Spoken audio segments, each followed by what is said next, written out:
Good morning, everyone. Welcome to the June meeting of the Board's Committee on Academic and Student Affairs. Presumably, this is the last meeting of the current academic year, unless some strange and unusual development occurs.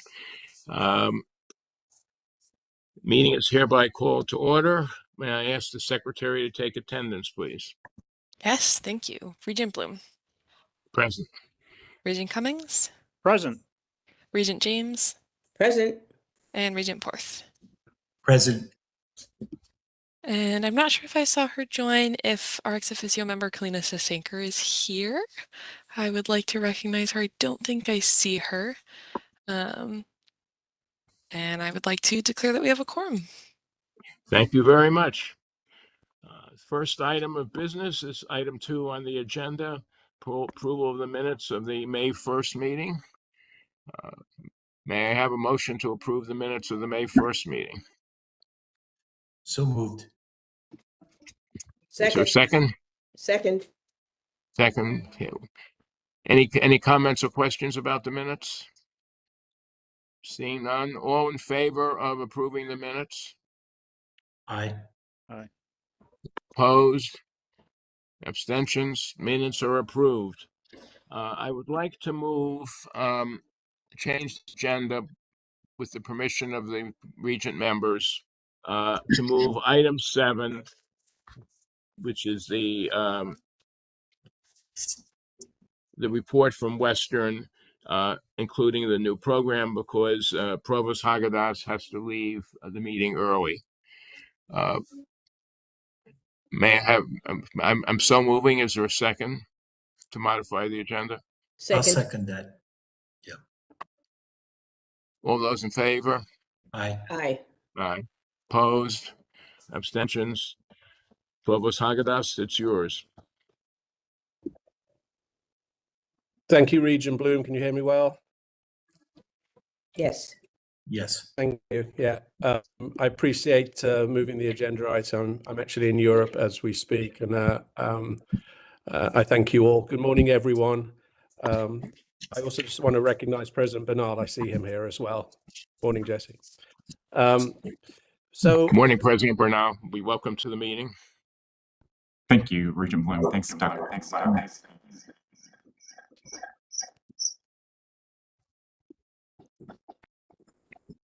I'll proceed. I'm getting a little feedback and choppy, so I hope my connection remains.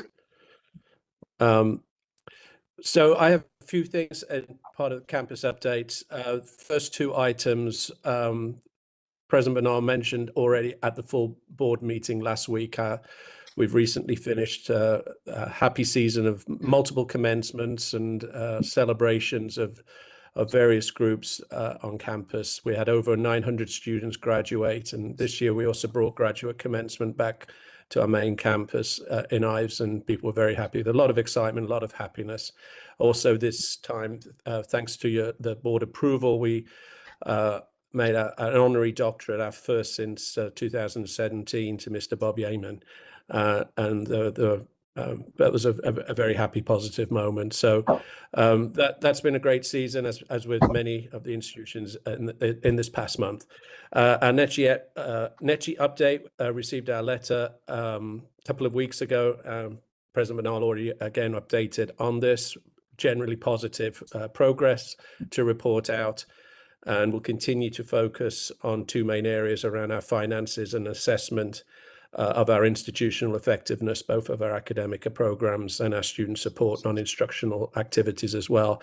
We've just finished phase 1 of our building our new assessments around our Gen Ed program as well. The second phase will be next academic year, and the final 3rd phase the year after, which will tie into our next mid-year visit. So work is going well, and there'll be assessment workshops ongoing this summer as well to meet those needs. Our enrollments, freshman deposits are currently at 845, 3% ahead of last year. Transfer deposits are up 20%, and our overall deposits have reached just over 1,066 as of this morning, I believe, which is 6%. So all positive progress in that direction. Finally, I'd like to highlight our Kathwari Honours Programme. which I don't believe I brought up this past year. The Kathwari Honours Programme, which has been endowed by Mr. Farouk Kathwari, CEO of Ethan Allen, for many years, has reached some significant new achievements this past year that I'd like to highlight. We've completed its first ever program review, and an external site visit team came, and we've received the report as part of the National Collegiate Honours Council. That's the first time for us, and a lot of great feedback from that team. We've placed Kathwari Honours students Anya Westenberg and Patrick Keegan as National Peace Ambassadors in the Nobel Peace Centre's Partners in Peace programme, which will take place in Oslo and is ongoing project work over the next academic year. So we're very proud of. Oh dear, he's frozen. He's frozen. Alexandriana. Back? Am I back? You're back. Provost Hagedis, Sorry. if you can drop your Take video. off my video. Yeah, Yeah. sure. Okay, and I just have one more thing and then I will complete my campus updates. We've also celebrated honor students Hannah and Gianna Finelli as the recipients of both of our Western WCSU's Barnard Distinguished Student Awards this year, another positive for our honors program.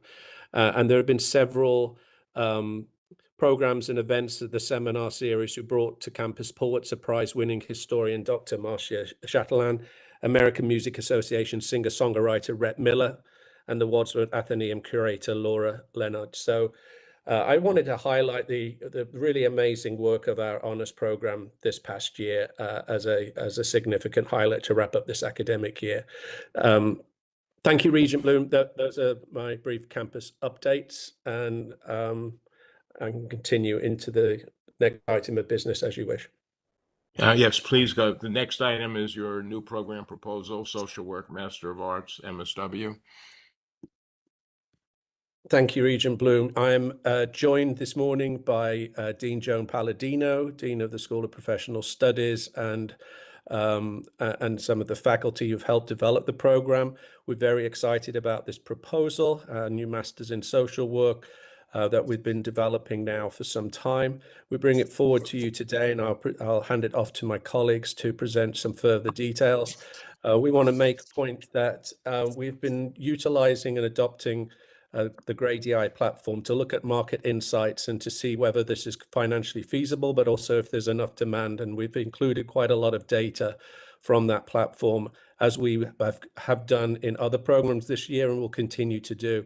And even with the predicted market size, we've even been conservative in our numbers within our budget. But there is still significant market demand. There are other programs in Connecticut, not just at our CSU institutions, but also at some of the privates.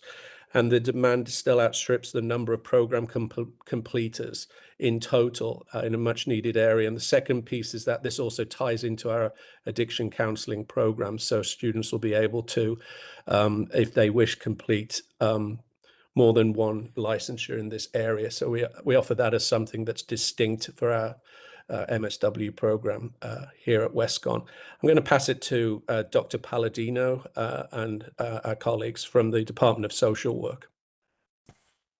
Hello, everyone. I'm Joan Palladino, Dean School of Professional Studies, and with me today is Dr. Karen McLean, who is the chair of the Social Work Department, and Dr. April Moreira, who really was instrumental with others in the department putting this program together, and who will eventually, when it starts, be the coordinator of the program.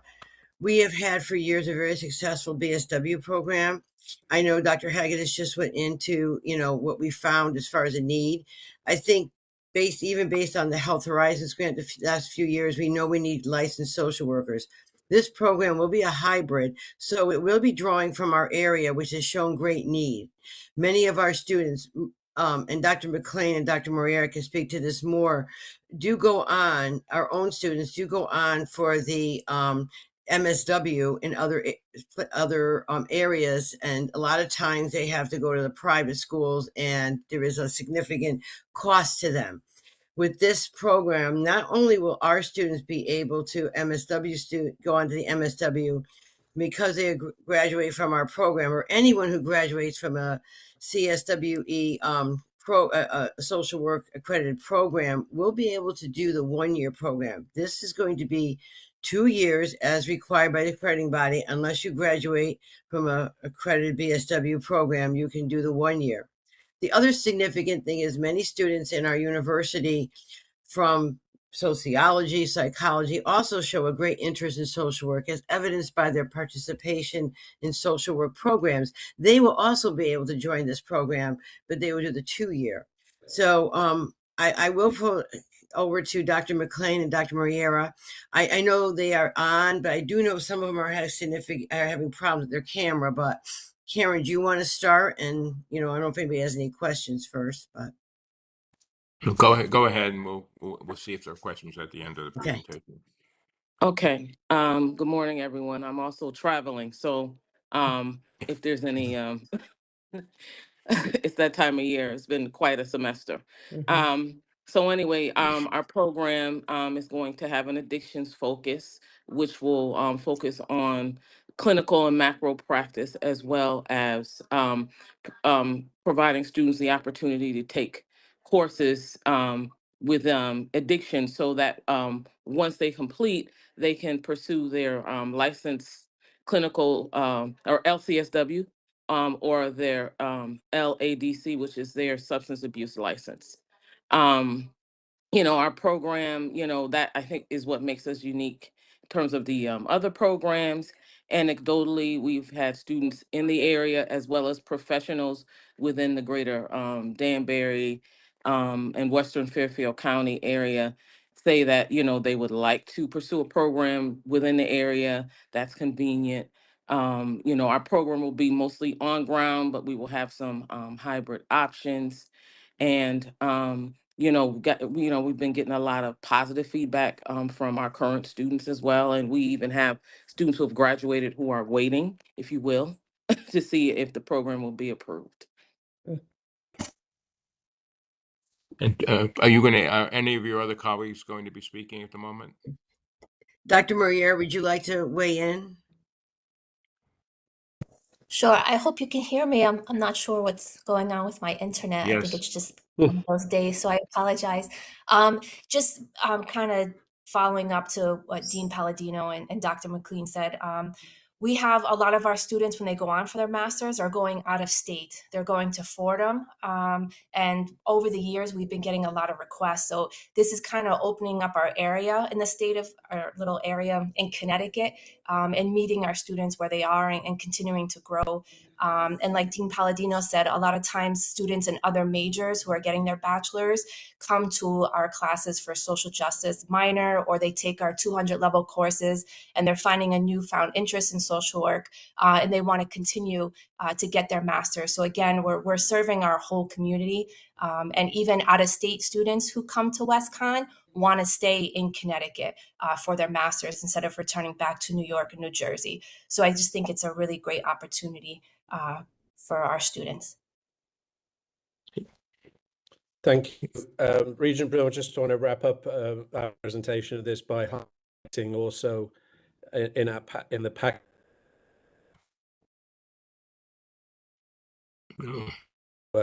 CIP code to the SOC codes, and that those major areas of need are the main focuses of our proposed program, which we will do at present capacity, and will expand as demand increases, as it increases over the next 2-3 years. But we'll be starting it with our present faculty capacity. Thank you. Thank you, Provost Hagedorn. Questions, comments from the regents? Regent James? Thank you. First, I'd like to commend you. I think that this is very timely and very necessary. The demand for this program has increased dramatically, has a terrific opportunity to impact not only our local communities, but very glad to see us increasing our capacity and our capability within the state of Connecticut. My question is, do you see an opportunity? Western is very deeply involved in the Danbury community. Are there opportunities to partner with providers and potential sponsors like Danbury Hospital or other institutions that are very much in need of this type of program for their work? Oh, can I answer that? So part of our program is we have a large field component. So for social work, our field component is the signature pedagogy of our profession. So right now, even with our BSW program, we have students placed at New Danbury Hospital, Danbury School Systems, but also the greater Danbury area. So with our master's program, it's just going to continue to grow those relationships with the greater Danbury area. And we're proud that we're a majority of Hispanic and Latino serving university, and our field placements represent that. So our students have mentors and supervisors that resemble themselves in the field. So we are really blessed with those relationships, and with our master's program, agencies are already very excited because now they can extend their relationship with us and get assistance, because clinical services in our area is very needed. It's everywhere, but especially Danbury continues to grow, and people are on long waiting lists. So having interns in the clinical field, which is about 23 hours a week of internship, providing clinical services to the community. Great, thank you. Other questions or comments from the regents? Do you want to expand a bit then on the dual diagnosis track on the that the program has offering, which seems like an unusual program now? Sure. Because many people who are managing mental health issues also struggle with co-occurring disorders. We felt like we, wanted to target our learning in that area to provide students with the opportunity to take elective courses, which they have to take as required for their MSW program. They have to take elective courses. So students who choose to focus their studies, if they want to go down the addictions track, they may take 5 elective courses, which we were partnering with our psychology department that has a master's in addictions. I think it might be addictions counseling now. They offer the courses, so then it's also intercollaborative because we can work with our fellow department members to offer the elective courses should students want to pursue that route. So then once the students take those courses, when they graduate, then they have taken the required courses, or at least some of the required courses that they're going to need if they should decide to pursue their LADC. I just want to add really quickly, this was a great opportunity for us because when you're bringing a program like this forward, that's what made it unique, is adding the addictive studies, which is so important. But also, we had the courses already. We had the courses and faculty already there, so it wasn't adding on. We're just going to, they will take the courses with the students who are just in the addiction studies program. And this collaboration with addiction studies has been, great. They've, in Western, we like to collaborate as much as possible, and even other departments have collaborated with them. So this was just a really unique, great opportunity for us.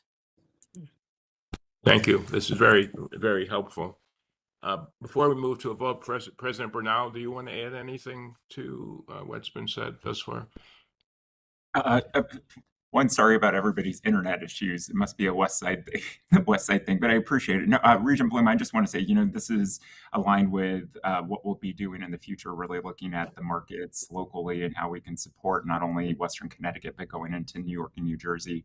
And, we have so many students that finish our bachelor's program, which is really strong. And you heard from 2 of our professors who have been fantastic and take online courses or leave us. So we're really excited about being able to continue to keep them here at Westcon and Danbury and serving in the community. The other big need is in our local school districts, as y'all need. And so, as you know, so this is going to be a big service to the community. Thank you. Thank you, President Bernal. If there are no further comments from the regents, may I have a motion to approve the new program, Social Work Master of Arts So moved. / MSW? I'll So second moved. that. Regent Gang, second. All those in favor of approving the program? Aye. Opposed? Abstentions? Program is approved and will be recommended to the full Board of Regents at its next meeting. Provost Haggadas, do you want to say a word about the below threshold items which do not require a board vote? Yeah, just a few words, but first may I say thank you, Regent Bloom and Regents, for recommending approval of that program. We really appreciate your support in this much needed program in our region, as we've highlighted. The other two items are really a reduction in the number of credits for both in the DMP to align with other areas and still maintaining the standards and the learning objectives of the program, and the elementary ed is similar to tie into some regulation, CSD related needs as well. I know, Dean Palladino, I think that's it in a nutshell. Do you have anything else to add? Pretty much that's pretty it. much They were that's it, just, yeah. reduction in credits but they do align with learning outcomes, as Dr. Haggadas just said. So I can answer any specific questions if anybody has any. Okay. If there are no further questions or comments from the regents, I would like to thank Provost Haggadas, President Burnell, and the faculty and the dean and faculty for their presentation. And this sounds like a very exciting program, and we look forward to seeing it put into place, put into practice, if I may borrow a word from the. Thank you very much. Thank you, Regent Bloom. Thanks for your Thank flexibility you. today. Thank you, everyone. Thank you. Thank you very much, everyone.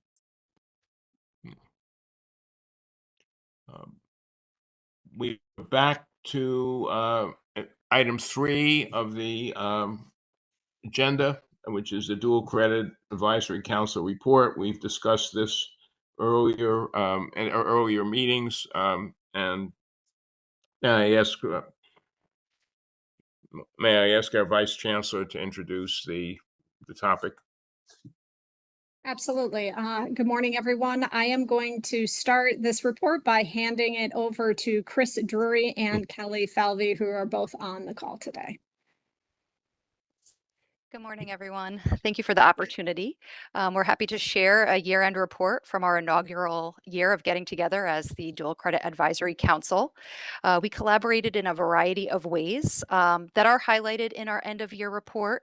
I think most notably the council formation and governance, along with identification of system priorities. But we definitely grappled with a variety of perspectives, and we will continue to. We are excited to bring forward a number of accomplishments into the next year. The first, aligning with the council formation, is that we plan to get together this summer to work more on a deeper dive of research, also plan out a little bit more how we want to structure our group and leadership. So we plan to do that as an in-person gathering with all 6 partners. The other area where we look forward to continuing is collaborating with the State Department of Education. We definitely were doing so through conversations about the dual credit expansion grants, but we would like to continue that in areas of professional learning and dual credit overall. As much as I mentioned that there's variation in our dual enrollment and concurrent enrollment programming, and again, just as a clarification, dual enrollment is taught by our faculty members on campus. Typically, students are coming onto the campus to take classes, whereas concurrent enrollment is when our educators and our high schools are approved and credentialed to teach the courses of the university or college.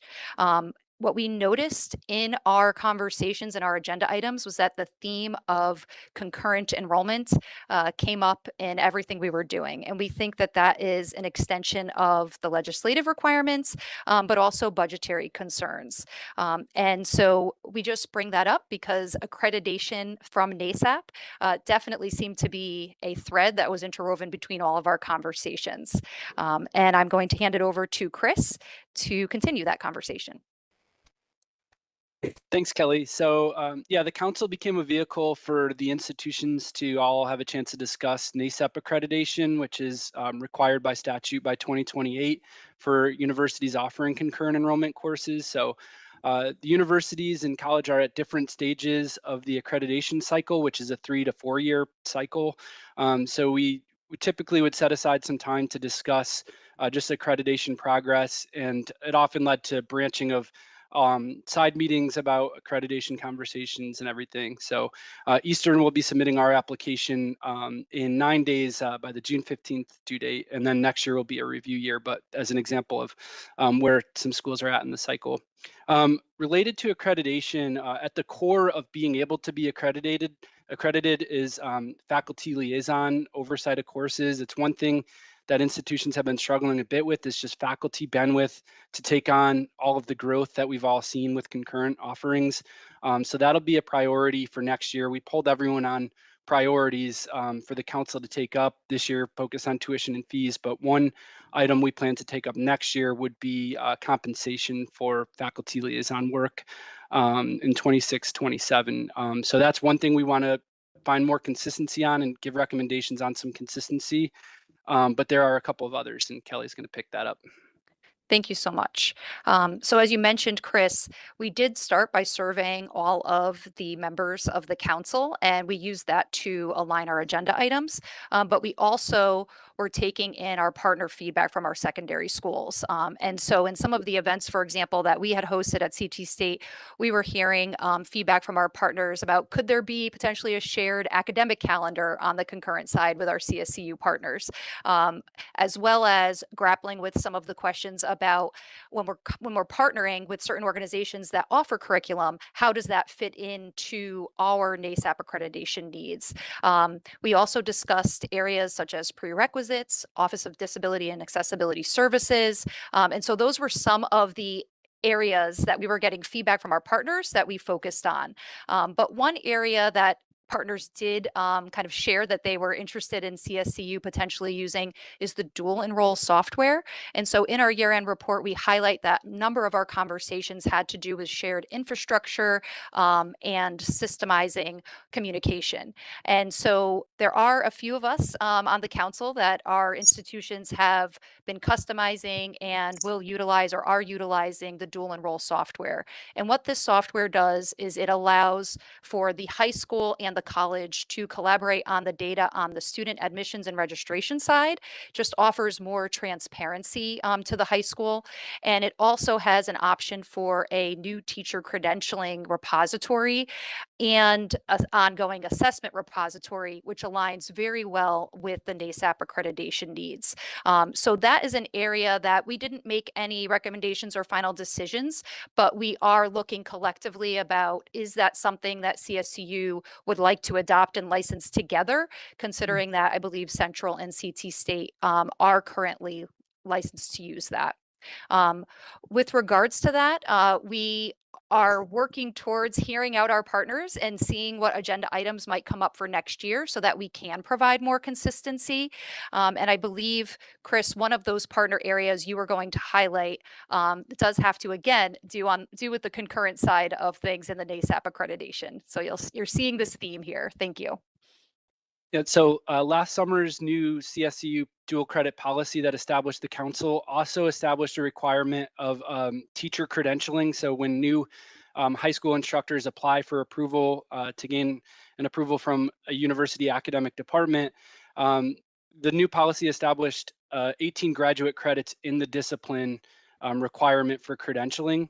We actually want to recommend that that language be adjusted to put the decision making back in the academic department and at the institutional level, just because Believe it or not, that actually sets the bar somewhat higher than the credentials for some on-campus course instruction approvals, which might be for example, a bachelor's degree in mathematics with a master's degree in education might suffice to teach the course on a campus. So by requiring 18 credits in the discipline area, such as math, we're actually establishing a bar that might be in some cases higher than an on-campus hiring credential threshold. So we're going to recommend that a master's degree minimum requirement be implemented, but that the actual discretion be given to the academic departments and institutions as far as what exactly that master's degree is in and the number of credits in the discipline that would be required. So it's something we see is common at the institutions and at UConn, that each academic department sets their own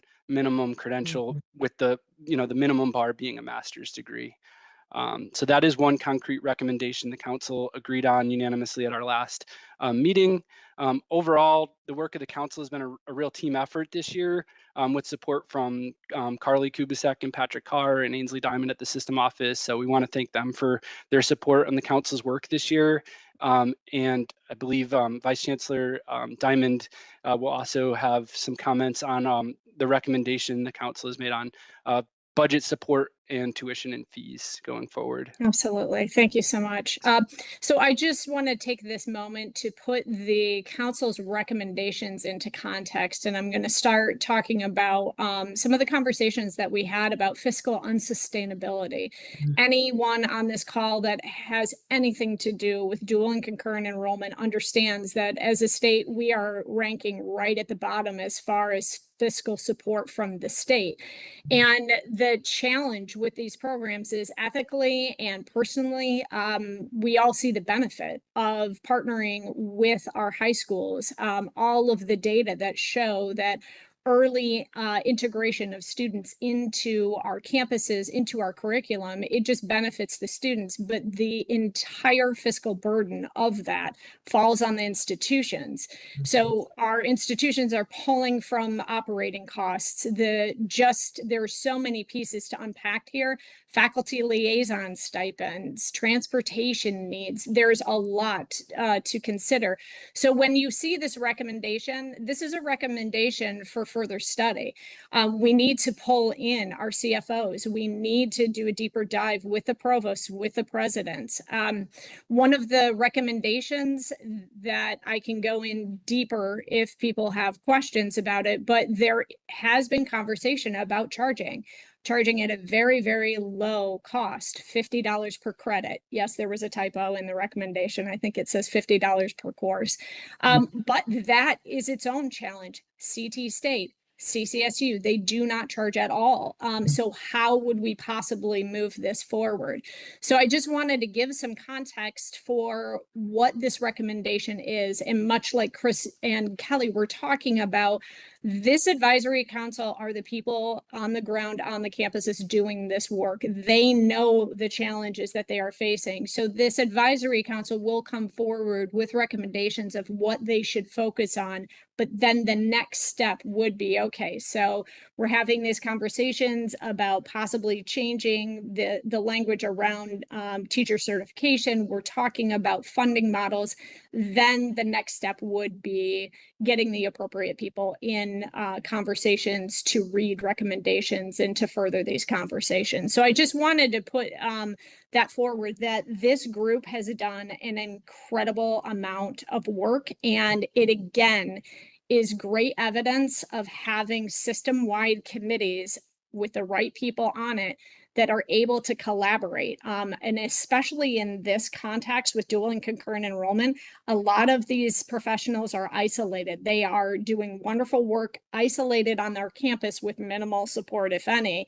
So getting this group together to say, wait a second, I had this challenge, but I solved it this way, maybe I can talk to you offline. So there has been so many offline conversations of support, and that's the power of having a system-wide committee focused on shared outcomes. So I know that Chris, Kelly, and I are happy to answer any questions that the regents have about this year-end report and the proposed recommendation to move conversations forward on funding.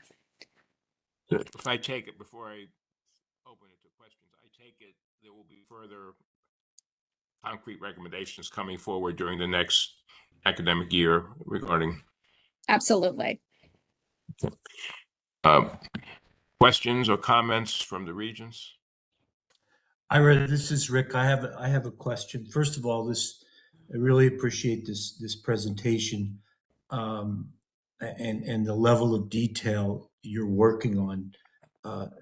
And I think I've been consistent all along that this dual enrollment effort is really important to the system and to students, people across the state.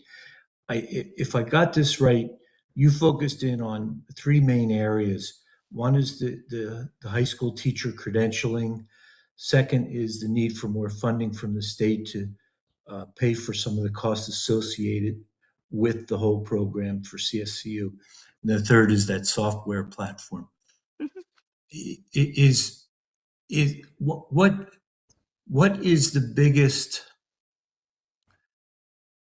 I want to say this right, what is the biggest impediment to growing our dual enrollment right now in terms of numbers of students that can participate? Excellent question. Thank you. I think what Chris and I agree on when it comes to the NASAP accreditation, the level of quality that those standards, adopting them, bring to the program, assures the faculty members that the most authentic experience possible is happening in the high school, and that the curriculum that the departments value and are employing in their classrooms is aligned with what's happening in the high school. And so I think that we are really looking for a structure and support to allow the heart of accreditation, which is that faculty liaison support, to continue, because it's the collaboration between the high school educator and the college faculty or university faculty member that makes the program grow and strengthen. And so I think as much support as we can get to continue those opportunities, and that comes from professional learning opportunities, it comes from site visits in the high school. There are so many opportunities that we could grow to strengthen that. And Chris, I don't want to take away from what your perspective is on that. No, I agreed that it's about, like I mentioned before, faculty bandwidth to provide oversight to courses. We have a lot of interest in growth, for example, in world languages, but only limited amount of qualified faculty on campus to oversee those courses. So at some point we may hit a cap on being able to take on new language courses, as one example. The other is, I think over the past few years, with all the growth across the state, I think a lot of the high schools and districts have been seeking out new course approvals from various institutions. They may go online and kind of shop around to see where they can fill gaps that they have, as a result from maybe not partnering with UConn on a specific course. So as the programs grow, we also may start to run into a little bit of a cap on the high schools having available instructors and qualified instructors in certain areas, because I think they've spent the last few years using their dual credit expansion grant funds to build up things as much as possible. So over time, I imagine we'll start to hit a bit of a cap on qualified instructors at the high schools, because the high schools are, like I said, they're looking at all the universities to kind of max out the number of courses they can offer for college credit. So there's just been, Eastern, as an example, has tripled in size over the last 2 academic years, year to year. So I think that's growth that other schools are seeing too, other higher ed institutions, and we might just start to see limits of high schools kind of maxing out their available instructors too. And Chris, thank you. Oh, is it okay if I just follow up for one?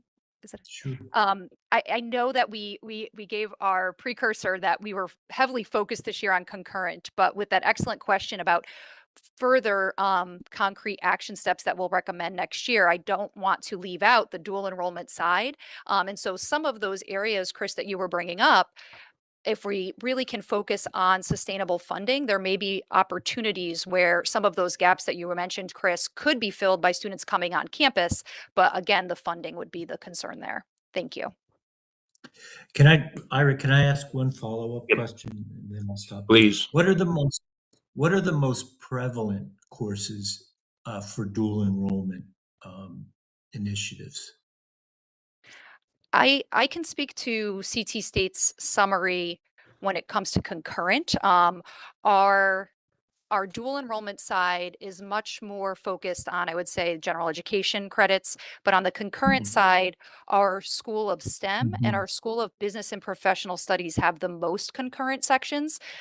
You don't see as many in, let's say, our School of Nursing and Allied Health, and a lot of that has to do with the specialized credentialing in that area, and having credentialed teachers at the high school who can teach those courses.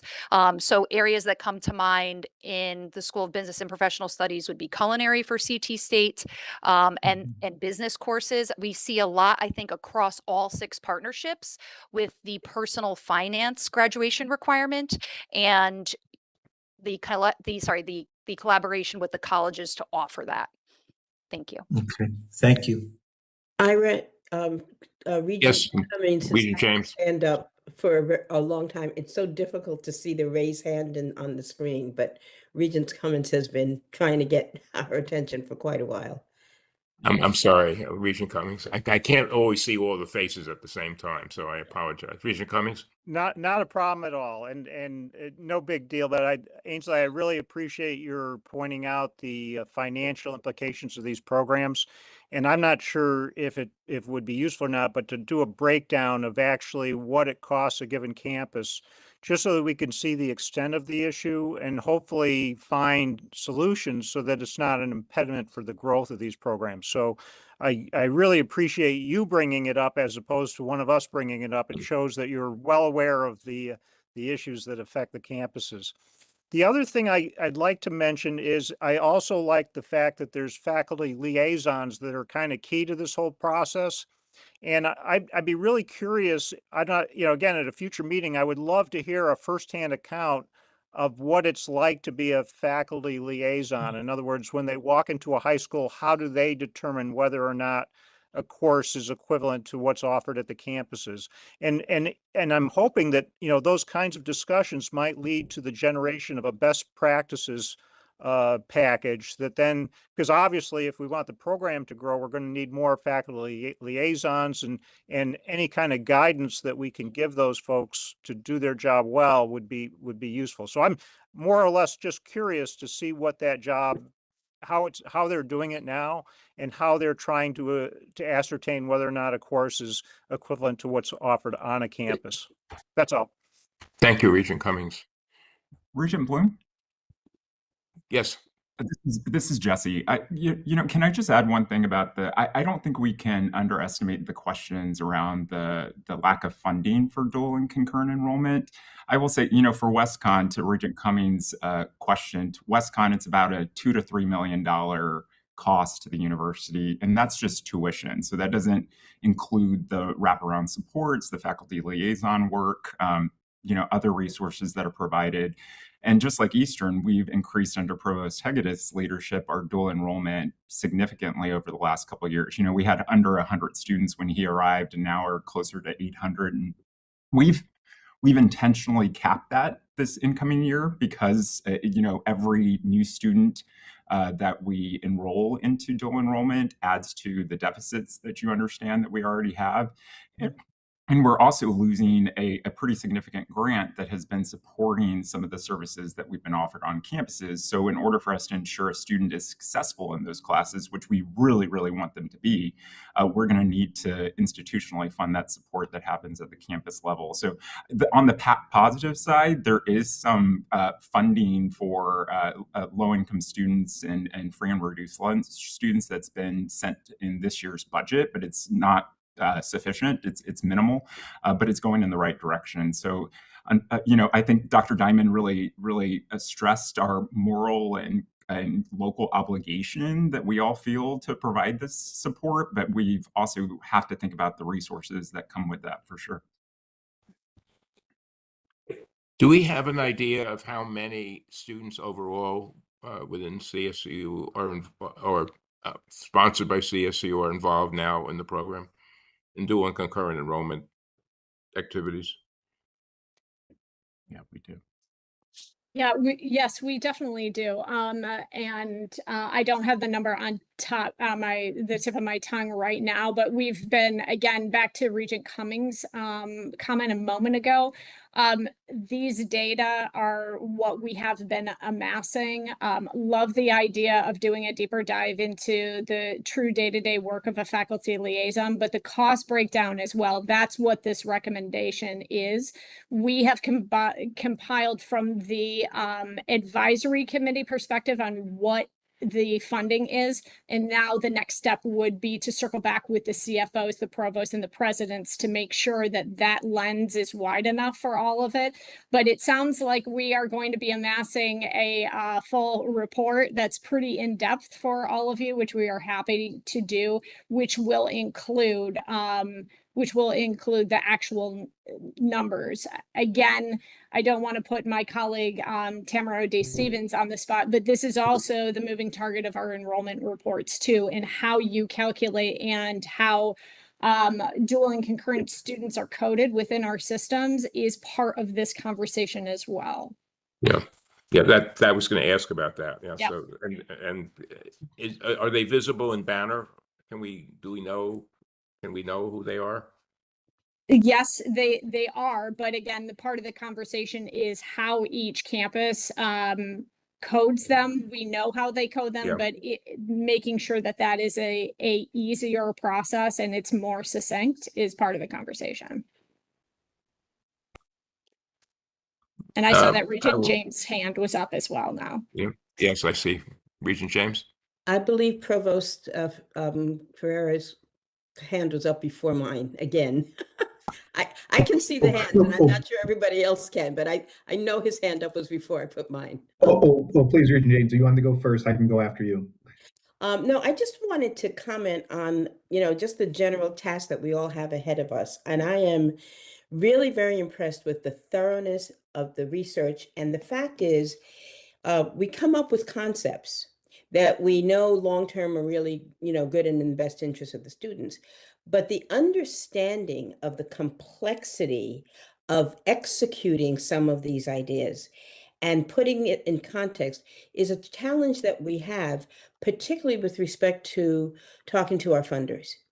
And, I think one of our challenges as a system is how can we really systemically do that work so that we can execute well, and something as simple as making sure that we all have access to the same systems and software. So there's so much that goes on behind to really make any of these major initiatives happen and move forward. So we do, I think, particularly as a Board of Regents, we need to understand so that we can really help to communicate that and educate our funders on how to support the initiatives and what the long-term benefit is for us. So there's work to be done, and I'm really pleased to see how thoughtful and thorough you're taking this approach, because it is really important in terms of the future benefit for all of the students, and all of our learners in this state. So I just, wanted to offer that we have a lot of work to do together, and very much appreciate the thoughtful efforts and considerations, because there are so many obstacles in navigating these systems, and really kind of the listening toward just the way you're approaching it, I think is very, very commendable. Thank you. I want to, Provost, unless we can go on for a while, but we have one or two more interesting items on the agenda that I'd like to spend some time on. So, Provost Farrar, I guess you may be getting the last word here. No problem. This will be really brief to Regent Cummins' question. So I did some rough napkin math about 2 years ago, and I'm just now for about inflation, where if you have the high school instructor, so you have the faculty liaison, that model at Charter Oak would cost about $150 per credit. The reason why, keep it in mind for NACEP accreditation standards, you also have to provide academic advising. You have to provide all the things. Also, your headcount goes up, so your vendor costs go up, even down to it's $10 to create an email for that student. So tutoring services, things like that. So roughly about $150 per credit for the high school instructor when paying for the faculty liaison, et cetera, and about $300 a credit when you're talking about the Trevor Oak instructor. So, but obviously we would have much more accurate numbers through our CFO, but that's a rough ballpark estimate. I think I think we need to look. We're looking forward to what we'll learn next year by the follow-up report. This is there's a fascinating opportunity here, and I think we need to really, I think the committee is doing, the advisory council, I think, is doing very well in addressing the issues, and I want to compliment them on the thoroughness of what is happening here, and look forward to a report in the fall. We'll see where we are. But I thank everybody. I think this has been a very, as several of my colleagues said, a very illuminating conversation. So thank you all. And we do not. This is simply a report. There is no vote. So I want to express our appreciation to all the people involved in this endeavor. The next item, which will require a vote, is the Fresh Start policy update coming from the Fresh Start policy update coming from CT State. I don't know, Provost Heineck, are you going to start this? Is Provost Heineck here? Sure, I can start it along with Dr. Gail Barrett. I'm very happy to say that we've had a work group working on this particular policy for almost a year. Dr. Barrett is also here to kind of overview it with you, but the major highlights are this particular policy would be moving from 2 semesters to 4 semesters for the academic fresh start. This is, of course, our students who leave us and are struggling with an under 2.0 GPA.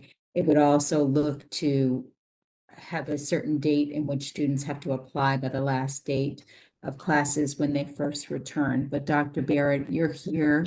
Would you like to discuss this in more detail? Absolutely. Good morning, and thank you very much. I'm very happy and proud to present this on behalf of the work group that has been putting some very serious thought into this process for the better part of 9 months to the last year. I also want to acknowledge I have 2 colleagues in the call with me. I have Dr. Daryl Riom, who is our Vice President for Student Affairs, and Dr. Brian Capinos, who is our Interim Associate Vice President for Advising and Transfer Enrollment Operations, who have really helped helm this work as well. So before I talk about the policy, I just want to talk about kind of the group that really put the time into this collaboration. It's truly been a cross-campus, cross-department, and cross-functional project. And just to give you an idea as far as the scope of individuals working on this policy, representatives of this 23-member group included campus deans of faculty, campus deans of students, campus supervisors of enrollment services, representation from the College Senate, the College of Professional Staff, enrollment management, including myself as the registrar, financial aid, guide pathways advising, and student information systems, institutional research, as well as the provost's office through academic affairs and student affairs. And I also want to acknowledge Dr. Amy Tan on the call, who's our vice provost for academic affairs, who is integral to this group. So as we began our 3rd year of CT State as a merged institution, it was a good time to look at policies in place to see how they were doing as policies in practice. And what the group wanted to do is make the Fresh Start policy better for students, frankly, and also a cleaner way to implement it. So you have seen the draft in your packet. The policy overview, as far as the eligibility, has remained the same. Students must be below 2.0 to be considered eligible for a fresh start. What is really changing is how we implement that process. So previously it was within 1 year. The committee has recommended that the recommendation for eligibility is 2 years. And this aligns with students who are readmitting back into CT State.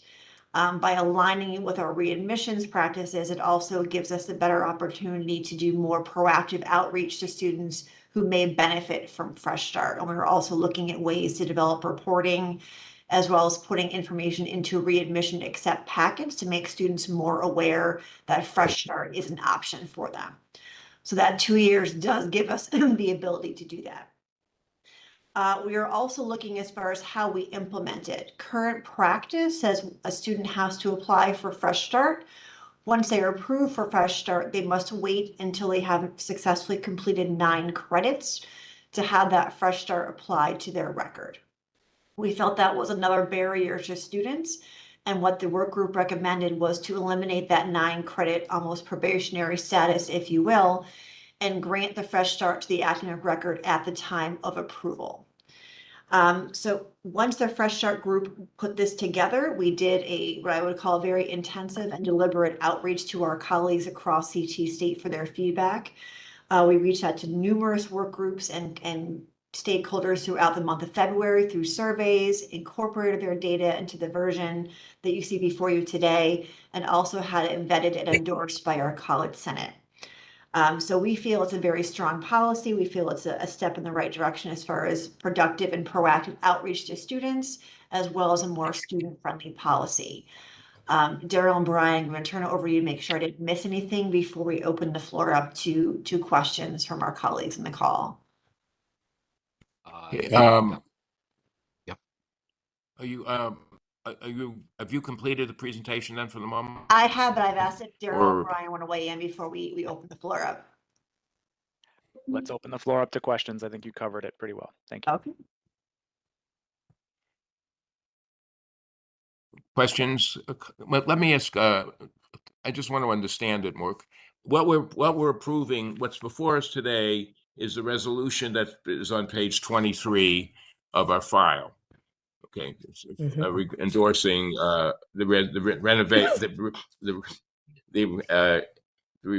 changes in the policy, the revisions in the policy. When a student, presumably that before this all starts, the student has been at CT State and has accumulated a very poor record. Mm-hmm. The student leaves for 2 years, right? The student applies to come back. Okay.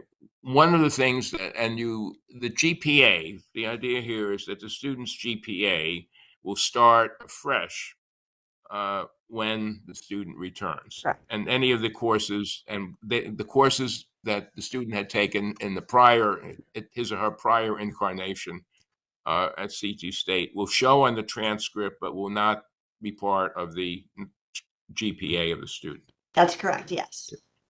Okay.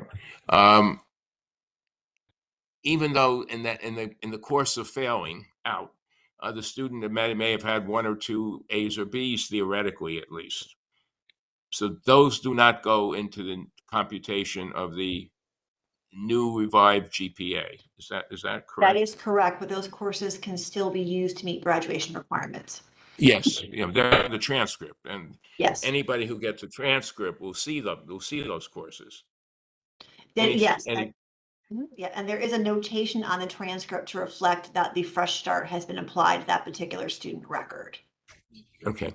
And is there no notification on the transcript of how that works at all? I mean, will an employer receiving the transcript understand? Yes, we have a notation. It's usually by a caret or some such distinction on the transcript, and that notation on the transcript key does denote a Fresh Start was applied or academic forgiveness, depending on what your institution calls it, has been applied to that student's record. Okay. Questions or comments from the regents? I'm interested to see how it's going to work. Me too. We are as Me well. too. We are very excited, and one of the deliberate discussion points was making sure that we had advising as a key player in these discussions, because a lot of what we want to do is make sure we're doing proactive outreach through our colleagues and advising to students to let them know this is an option, weigh the pros and cons, and then help that student make an informed decision about whether or not it's the best course of action for them. So we hope to be able to present data back to this body next year and let you know how this process has worked in its first year of iteration. Okay. Now, I was going to ask a question before. Each Fresh Start student will have an assigned advisor, I assume. Yes. Yes. Yeah. And I don't know if Brian wants to speak to more of the advising piece and how this works.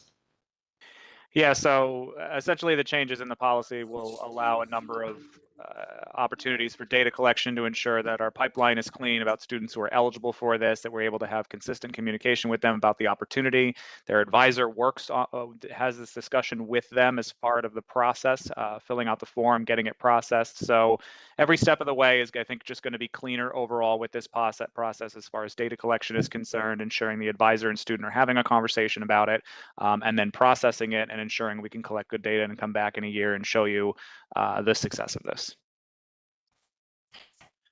Ira, it's Rick. I just want to say that this is an important discussion, and I'm completely in favor of this. It addresses very directly the issue of completion, which is a challenge for some of our schools and schools all across the country.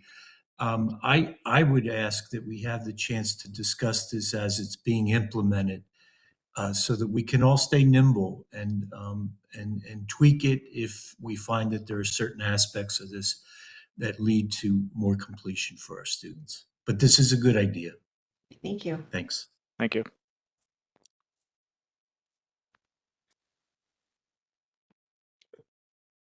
Any other questions or comments from the regents? If there are none, may I have a motion to approve the proposed resolution that appears on page 23 regarding this policy, So moved. which authorizes the revisions to the policy. So moved. I'll Is there a second? Second. And before we take a vote, all those in favor? Aye. Aye.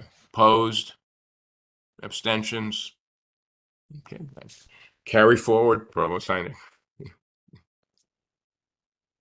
It's approved. We look forward, I think, as Regent Porth suggested, we very much look forward to hearing your subsequent reports on how this is working. Thank you, Regent Bloom. I think this will also be important for students who may have started in one major and then choose a second major when they re-enter, because I do think it will help the credits to count more towards the second major versus unduly being impacted by a first major that they're no longer in. If it's okay with you, Regent Bloom, do you want me to academic updates? Yes, please. I'm briefly going to just give you one update, which I think is important related to graduation. Obviously, it's wonderful last couple of weeks celebrating with our students and our families across our 12 campuses. And thank you to the regents for coming and sharing that wonderful time with our families. In addition to that, we've also had a number of graduations at our prison institutions, which also have been just amazing opportunities to see the impact our programming is having on students. With graduation, it's important to note that we awarded roughly about 4,300 certificates and degrees. That's up 5.5% from last spring. When we look at the trends of fall and spring, currently at about a 10% increase in graduation, which I think is really important. Think about CT State becoming a unified college. What I'd like to move into, if it's okay with you, is the ACME presentation. I'm going to share screen, and I also want to be crediting JD Matheson, who is also here today with me. Are you all seeing this? Yes, we can see it. Yep. So JD Matheson, of course, is our institutional associate vice president of research and has been very helpful with ACME. Just a gentle reminder of how did we get here. For those of you who may to the conversation. This policy is about alignment and completion of math and English. And as you know, as an open access institution, CT State does have a lot of students who need additional support in order to complete college level English and college level math. Beginning in early 2011, there were a number of landmark studies that happened in developmental education that really began to question whether standalone developmental courses were successful, whether it was from the Complete College America, Education of the States, Education Commission of the States, or Community College Research Center out of Columbia. There were lots of questions around placement in particular with AccuPlacer and success rates of students with multiple layers of developmental education. In Connecticut, PA 1240, in case you're not familiar with that legislation, really began to question the use of multiple standalone courses and started to really ask us to move towards embedded support, which is a co-requisite model where students are able to take both the college level course with a support course at the same time, and asked us to begin working more intentionally with K-12. In 2021, prior to the merger of CT State, the board approved the ACME policy, which really is working towards the elimination of standalone developmental courses and moving towards full implementation of co-requisites.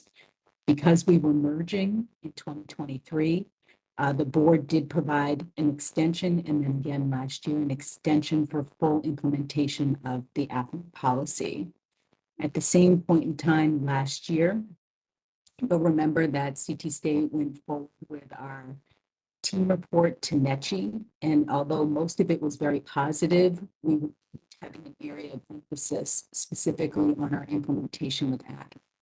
There were questions around all students, all locations, and the fact that there's still work to be done to getting us to full implementation with co-requisites, and that some of our standalone developmental courses were only being offered at certain campuses. So again, questioning whether that's really where we should be at this point in time. So my plan today is just to pretty much update you from our last presentation a year ago, just to say again, co-requisites are definitely working. We see a 40% higher completion rate of college level English and math in the first year for students who enrolled in the co-requisite English class versus those who in standalone developmental, either English 930 or 960. You can clearly see that we are scaling where we had 158 sections of co-requisite versus 31 sections of 930 and 51 sections of 960. I will say that in the case of 930 is not offered at every campus. And that's part of the reason why we look to pause that particular course this year. In math, similarly, we see over 2,900 students that have been enrolled in what we consider co-requisite courses. We are seeing scale with our opportunities in quantitative reasoning, we're also seeing additional scale in statistics, and in our college level co-requisites for math 1600. We are still seeing students who enroll in co-requisite math having a 42% higher chance of succeeding with college level math than those who begin in developmental. So the data is really showing this is working. When we look at the KPIs, this, of course, I think it's important to note, this is really looking at fall first-time degree seekers, regardless of whether a student attempted math or English in the first academic year. When you look at the KPIs, it's clear to see that we continue to make progress. We're up for the 7th year in a row in completion of college level English. We are up slightly in math since COVID for the first time, but it's still relatively flat. Part of the things that we need to work on is the fact that we still see not all students are taking an English class in the first year, and certainly not all students are taking math, with 40% of students not taking math in the first year. This may have some policy implications that we need to be thinking about with the implementation. When you look at full-time students and CCS students, you can clearly see that full-time students are doing significantly better than students who are part-time students, where students passing both 32% for full-time and 13% for part-time. Obviously, that has a lot to do with the number of credits that a student is taking and meeting that metrics of having college level English and math in the first year. You're seeing stronger retention rates with full-time students than with part-time students. And you're also seeing stronger passing rates with both college level English and college level math in the first year. When you look at combining with CCS, again, you're seeing very strong outcomes with students who are taking CCS are returning at a 30% higher rate for developmental prerequisite students than students who are not taking CCS. You also see significantly higher success rates in college level English at 61% versus 24%, and with college level math pass rates with 35% versus 14%. So that combination with CCS is something we need to continue to refine and look at. Equity gaps do continue to exist in our implementation that we continue to need to be mindful of. You can see when it looks at the return in English, we have a 5% gap as the highest amount of gap. In college level English, we have a 9% gap as the highest level gap, 8% gap in college level math that we need to continue to address, and a 7% gap in passing both. However, we still see these gaps as being less than what they were before when we were solely developmental education.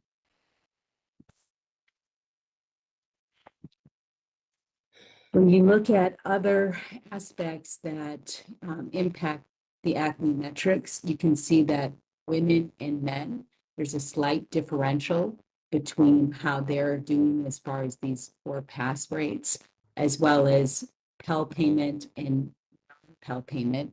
You are seeing that non-Pell are doing better as far as passing English and passing math, but the retention rates of Pell paid is actually higher than non-Pell paid, which I think is interesting as well.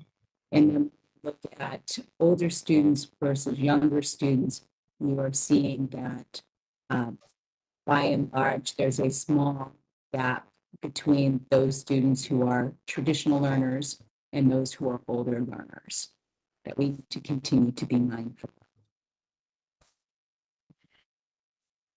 I think this slide is really important because what it demonstrates is that Black and Latino students are overrepresented in prerequisite developmental education. And this is important, especially when we look at something like the next slide, where you're looking at students who could still be placing into co-requisite. They're choosing to take English 930 and 960, and we need to be working on the advisement aspect of this. You see that Black and African American students represent 28 to 30% of prerequisite developmental education versus 17% as a population for CT state. And similarly, with Hispanic and Latino students, you're seeing them overrepresented at 45% in the prerequisite developmental standalone courses versus 34% at CT state. English placement. So we're going to spend a little bit of time on this particular slide because what this slide also shows is that 1 year of college level passage rates by first placement and select characteristics. Overall, 24% of the students starting out in English 930 or 960 in English pass in their first year versus those who start in co-requisite course. 66% are passing in the first year versus 72% who are coming in college grade and able to take 1010 without remediation.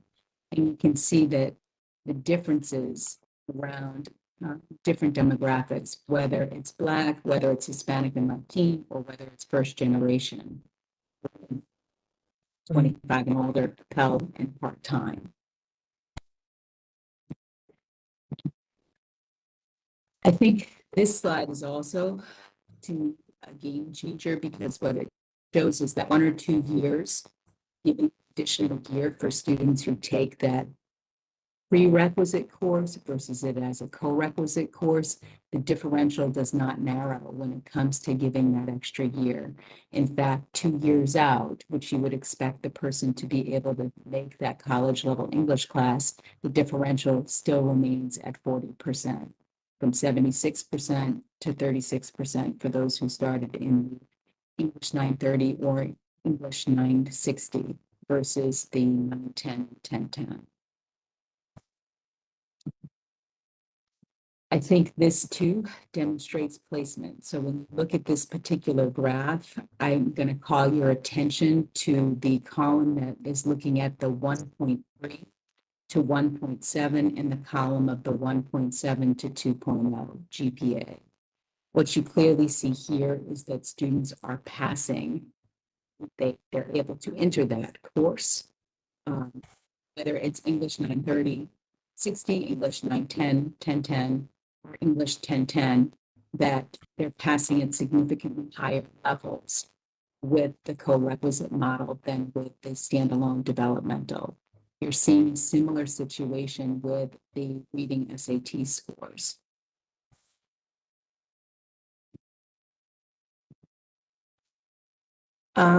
College level English passage. Looking at our closest metrics, most students in common, we see the gap is narrow to only slightly. Prerequisite developmental students near placement and cutoffs still struggle to pass 2 years later. So I think what you're seeing again here, this is looking at that 1.7, and that is the change that was made this year, was moving and allowing those students who would have placed into 930 and 60 to really be moved up to English 910, 1010, having that higher percentage chance of getting college level English in the first year, or versus other students that would have started in the developmental course. 2-year college English passage rates with first placement and placement metrics. You can see that students are passing at higher rates if they're first generation, if they are Black and Hispanic, or if they are part-time, and it's a significant difference. That is the reason why we're looking to do more co-requisite pieces and get that to scale. Again, these are kind of the takeaways that students who start in standalone or prerequisite English generally do not pass college level English in their first or second year. Although it's not possible to exactly predict how a new placement paradigm would succeed, the data remains pretty much the same as what it was in 2019 with the data that began the academic policy, that standalone developmental courses are not working. Work that still needs to be done. So CT State is continuing our work on scale. We've been invited with 3 other states, Iowa and West Virginia, as well as with New York, to participate in the Strong Start to Finish Policy Academy, which we will send a team of 10 to continue to learn how to scale co-requisites. We're also working with our high school partners because the Department of Education has a new program that they are launching called the Launch Years Initiative, Building More in Math Pathways. And we're working with our own faculty across our 300 degrees to ensure that our math pathways are more prescriptive versus just simply saying math 1000 or higher, to make sure that students have a math that's aligned to their pathway and program of study. Also going to be reconstituting our academic council, which is a group that will be meeting every 2 weeks in order to get us ready for co-requisite full implementation for 2027. That will consist of a faculty member in English, a faculty member in faculty member who helps in bridging and transition programs, along with our campus leads for advising. They will every 2 weeks beginning to help us with this implementation. We've also added an additional faculty fellow, one for math and one for English, related to transitional programs and bridging, because this is also an area that we need to gain more consistency across our campuses, because following the loss of funding for PA 1240, not every campus is offering those transitional programs, and we want to be learning from best practice. In addition to that, we are also adding additional resources at Gateway with full-time lecturers, 2 English and 1 in math. We are adding additional resources in embedded tutoring to help support those courses that would have been 930 that are now going to be offered as the co-requisite English. And we'll also be looking at additional opportunities to look at a redesign of 930 and 960 for it to be coupled with CCS. So if we are going to offer a course below the co-requisite, it will have to be coupled with a course like CCS or something that is in their major. And that is the work that we will be doing for next year. And I'm going to stop sharing to take any questions that you may have. Thank you very much, Provost Heineck. It's a most interesting report. But let me see what my colleagues' questions or comments from the regions on the report.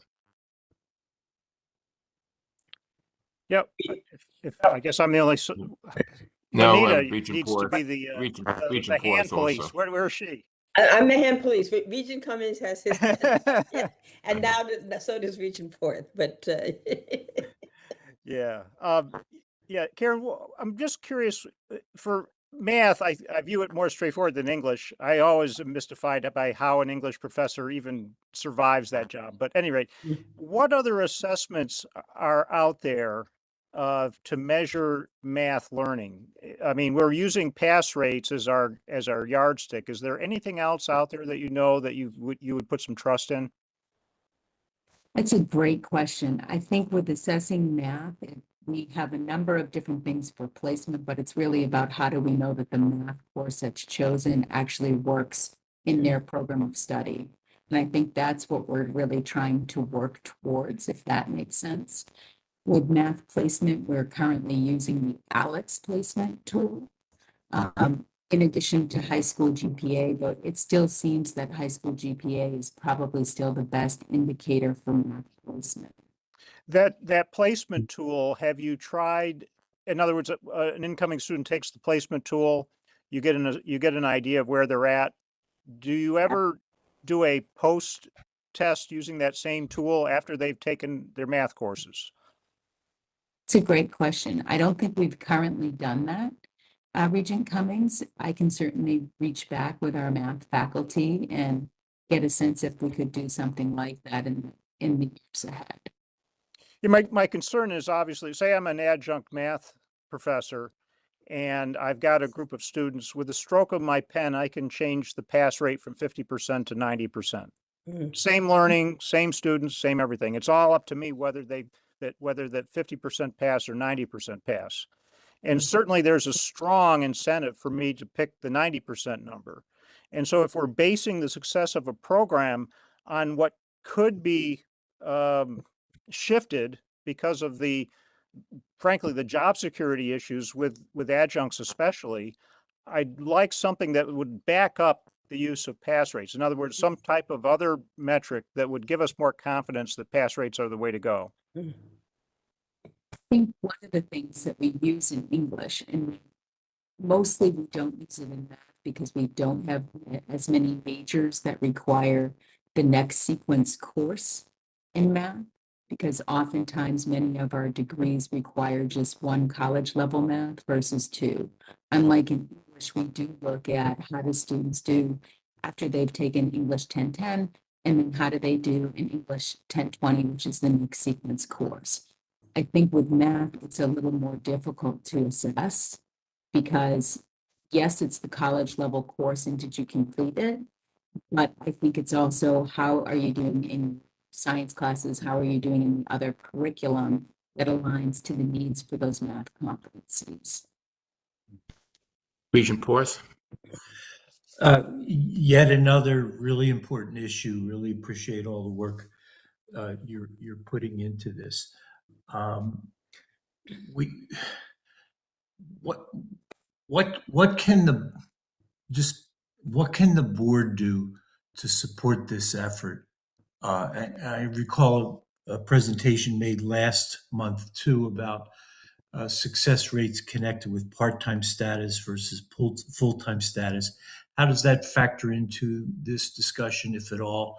And what specifically could the board do to support more progress on this?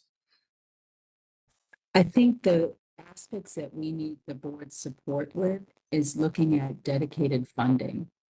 To be honest with you, this is such an important aspect to the mission of CT State that we need dedicated funding. In previous years, we used to have dedicated funding with PA 1240 funds. We don't have that any longer. So if there's a way that we could work towards being able to hire more full-time lecturers in these areas, because we do want faculty who are full-time as much as possible to be supporting the team of our most vulnerable students. In addition to that, dedicated funding for professional development of our faculty. And that is something that we are working on. Obviously, we are reallocating our current resources to be able to provide more professional development of faculty as they embark in teaching co-requisites, because it is difficult to support students while also teaching college level content and helping to make sure that there's consistency across the board.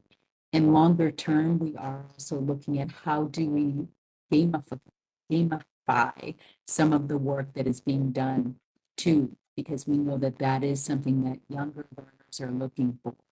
So support and professional development, I would say support and full-time lecturers that, again, it's a 1 or 2 year opportunity that can grow into something that's more permanent, and dedicated funding specifically for acne, because there's an awful lot of work to be done in this area. And I do think that Connecticut can be a leader nationally with a 40% higher rate of completion. I also think there's a needed focus in ESL. And we will be working with our ESL council as well on how courses leading into college level English from ESL work. I was going to ask about the ESL component here too. Regent James, your turn. Now, I was just thinking that this funding is such a challenge, particularly, I think, with the full appreciation of how, I don't want to be critical of our K through 12 system, but a lot of what we're doing would be addressed if we basically had students coming in the door ready for college education. And that's a much bigger issue. But I was just wondering if there's an opportunity as we do this work to engage more with the world of philanthropy in supporting these additional resources, wraparound services, tutorial, the support that's needed to complement really the strength and the strenuousness of the academic curriculum. And I think we should try to think a little bit more about that, because you're right, these students need support services. And there may be other institutions and organizations outside of the state funding that we might be able to appeal to until we can, win the case about why it's such an important part of the fundamental sort of basic funding for our work. I think that is something we should be working towards, getting more grants in this particular area. In fact, we are in the process of writing a grant as we speak for a minority serving institution grant to help with providing additional resources. Whether we get that grant or not, I don't know. Yeah. But I agree, any opportunities for additional funding and resources is what we need to support this work, because we have great faculty who are innovative and want to continue to look at their assessments of college level English and college level math and making sure that we're helping students to progress. So whatever resources we can give would be helpful. Yeah, and I'm not suggesting that that's a permanent solution. So understood. It's good starting money now. Have you looked at there are some parallels here between what we discussed in Fresh Start and here. Some of this, we're talking about some of the same skills that the students need to achieve, and perhaps a way of looking at some combination here that might enhance the student learning. Sometimes the presence of older students can motivate younger students, or maybe vice versa in some cases. One thing that I thought as I read the materials and as you were describing it, has the faculty, have you considered making English a required course in the students' first semester? I mean, we're talking about why would I mean that's so foundational. Why would you let the student get in trouble in other courses by not having the foundational English course in the student's first semester? I think that that's what we'll probably need to be doing, is looking at that data to determine whether or not we should be recommending students to be taking both college level English and college level math in the first year policy piece. And maybe that's something we need to come back to you. In addition to that, that would mean additional staffing needs in order to have that happen. In addition, I think that the work that's been done with CCS, that first year experience course, really does demonstrate a lot of what you're talking about. It's that opportunity for students to have the non-cognitive work with another student and with a faculty member of habits of mind. You know, do you show up for your classes? What's the purpose for being here? How do you advocate for yourself? That's why coupling with CCS makes so much sense in the years ahead. Thank you, Provost Heineck. I think the ACME discussion was most illuminating for all of us. I think this is a work in progress. No, there's no question about this. And as Regent James said, a lot more work is needed for us to make the progress we need to make here. So, but that, as I say, we're looking in these two, in both Fresh Start and here, we're looking at some of the very same issues. And there may really be ways here. Maybe there's a grant possibility in thinking about combining older. I don't want to, not all the Fresh Starts students may be ancient, but including some combination of older and younger students together. So I think it's something to think about. And I would very much think that some focus on bringing the required English course to the front end, to the first semester, could really be. I won't ask at the moment about ESL, because that's going to be a whole other set of conversations in this area. Do you want to talk about the two modifications you have in the proposals and the disability specialist, one dealing with the associate degree and one dealing with this certificate? I certainly would, but I also see that Regent Porth has his hand up. I don't know if you saw that. I'm fine, thanks. Sorry about that. Oh, no worries. Okay, so on the Disability Specialist Associate of Science degree, this is really looking to change the name to Disability Studies Associate of Science. which would better meet industry standards and help with transfer and employment. This is basically the feedback of our advisory board. In addition, we have one course that we are looking to offer as an option instead of as a requirement. So we would be looking to allow either human field work or cooperative education. And that's the modification for that particular one.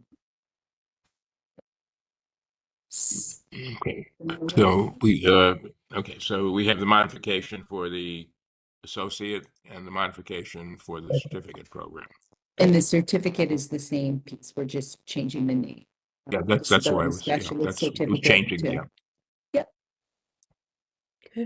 Okay, but we will need to vote on these. These are two separate items. If there are any questions or comments from the regents before we vote. Okay, so is there a motion to approve item 5B1, disability specialist associate scientist modification? So moved. Second, I'll second. Or thank you. All in favor of approving 5B1, disability specialist associate modification? aye. Aye. Abstentions? Opposed? Motion is passed. Motion to approve disability specialist certificates, name change as set forth. So moved. Second, I'll second. any further comment on this item? All in favor of the motion? Aye. Aye. Opposed? Abstentions? Motions are carried. Provost Heineck, you have a little ways to go. The below threshold items do not require a vote, but if you want to just touch on what we're doing, in the nursing, physical therapy, and then in the radiation therapy area, that would be very helpful. In the nursing program, we're looking to move 2 science courses instead of as co-requisite to prerequisite. That is due to making sure that it's more manageable for our students to get through the rigorous curriculum. And it would be so making sure that A and P 1 and 2 are prereqs versus they are co-reqs, which will help in the second and third semester. In the case of the physical therapy assistant program, we are looking to change some prereqs in which we would remove the 5 years of recency for Bio 1210 or Bio 1111. And we would be adding Bio 211 and removing Psych 1011 from the prerequisite piece. And again, we would be removing the 5-year recency requirement on those admissions pieces because we do believe that our retention rates will improve if we do that particular piece based on our accreditation findings. With radiation therapy, Gateway's program would be looking to remove Bio 1210 and add English 1010 as a prerequisite to the program. In essence, we are moving the program from 91 credits to 88 credits. We have a radiation therapy program in Manchester because when we merged, many of our externally accredited healthcare programs remained at the campus level for accreditation versus at the college level. And they likewise are also removing Bio 1210 and moving credits from 91 credits to 88 credits. In radiography, we are looking with our Manchester program to better align with our Middlesex program, in which we are changing 3 courses, which are a total of 4 credits, including a winter clinical, in lieu of adding a 2-credit advanced patient care course, which we believe, based on accreditation and feedback from our employers, would be a better fit for the program. Any questions or comments? Provost Heineck, thank you. We put you through quite a bit of torture today. We appreciate your work much appreciate your work, and I think some of these are extremely important, as Regent Porth has pointed out, that we need to focus on and really go with. Can I just ask Karen one quick question? Hand is up again, yes. Yeah. Yeah, thanks. Karen, with the prerequisites for the nursing program, obviously, the prerequisites are oftentimes offered at multiple campuses. And again, is there anything that's being done to ensure that in other words, if I take my prerequisites at college A, it's the same as getting it at college B? What do we do to kind of ensure that? It's a great question. So obviously we now have a unified curriculum. So all of the nursing prerequisites are courses that are offered across all 12 campuses. And we are working with our departments. We are doing multi-campus program review, as well as multi-campus discipline review beginning this year to ensure standard student outcomes and looking at our data to ensure that they are equivalent. Where my question's coming from, let's say in biology, which obviously is a biggie for allied health prerequisites, at Naugatuck, there was an adjunct who had taught and was having a rough time, was fired due to the fact that she had committed to teach a course at Naugatuck and at another college at the same time, and therefore wasn't able to attend. And we had some complaints because obviously she couldn't be at two places. She was fired. She's subsequently was hired by Middlesex and is now the program coordinator, I believe that's the title, not department chair, for biology. And again, to give you an example of where my concern lies, for the current summer semester, she is currently signed up to teach, I believe, 24 contact hours over the summer. Now, given that the summer session is about half the length of a full semester, that would be equivalent to roughly about roughly 3 times what a normal load would be. And so with a person, first off, I'm kind of concerned that we fire a person from one campus and hire another, and then we have somebody that I'm a little concerned that the integrity of those summer courses are fully up to snuff, given the fact she's taken on a load that's roughly 3 times normal. Can I suggest that this is an issue that we can pursue offline with the provost, and I think these are important issues, but I think this would be more usefully pursued offline. So Provost Heine will, I'm sure, be back to you on this and to us. Thank you. I think Provost Heine, we're finally letting you go. Thank you very much for this illuminating discussion. Southern's turn coming up. So okay, I'm just Provost Irwin, are you here? I am. Good morning. Good morning. Welcome again back to welcome. You want to start with the academic update? Yes, please. So as others have said, we have been in celebration season. So we have had an honors convocation, 3 graduations, like Western, now back on our campus, and 1 undergraduate ceremony, where we graduated approximately 2,600 students overall, 1,000 of them graduate students. I want to share a couple of exciting positive highlights. Southern just received $2.25 million from Representative Rosa DeLauro to support the Hive. It's a proposal we wrote a couple of years ago and just got funded. It's a new workforce and emerging technologies hub focused on preparing residents for the future of high-tech careers. So this is non-credit primarily, and a number of students who have been through our non-credit programs were there to present. These high-tech careers include quantum, which I'll talk about more. And I just want to give kudos to our colleagues, Colleen Bielitz, Susie Huminski, and Amy Fest, who collaborated with our Innovation Hub to secure this grant. And this will really increase our relationship with the community and in the non-credit space. I also want to recognize Professors Patrick Heidkamp, Emma Cross, and Scott Graves of our Environment, Geography, and Marine Sciences Department, lovingly known as EGMS.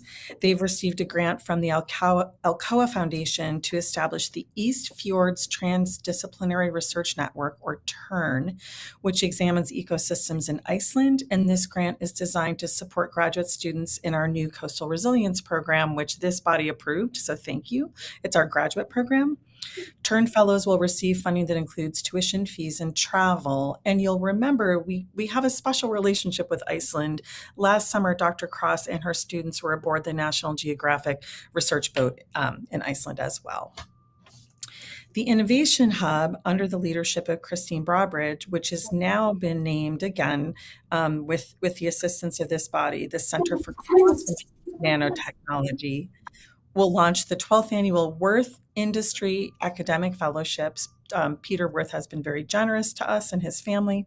Student cohorts work in collaborative teams to conduct industry-motivated, use-inspired research, and there's specialized tracks each summer. So the specialized tracks for students to be part of this fellowship include quantum technologies. Our partner companies are IBM, INQ, and Quantinuum. Solid oxide fuel cells, our partner company is Bloom Energy, and electrochemistry and materials characterization, partner company is Cool Amps. So those are some of the kind of exciting summer and funding things that have recently happened, getting our students involved in kind of the future of what it is that, that we need to do to create a thriving workforce.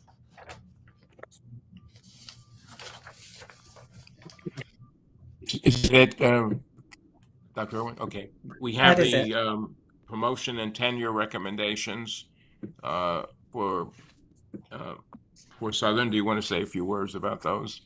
Yes. So my understanding is that what happened is the version that there was a bit of a misunderstanding with the version we sent and the version that was presented to the BOR.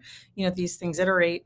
So there was one person missing, and that was Mr. Matthew Ouimet, who was promoted from associate counselor to counselor, and he's in counseling services.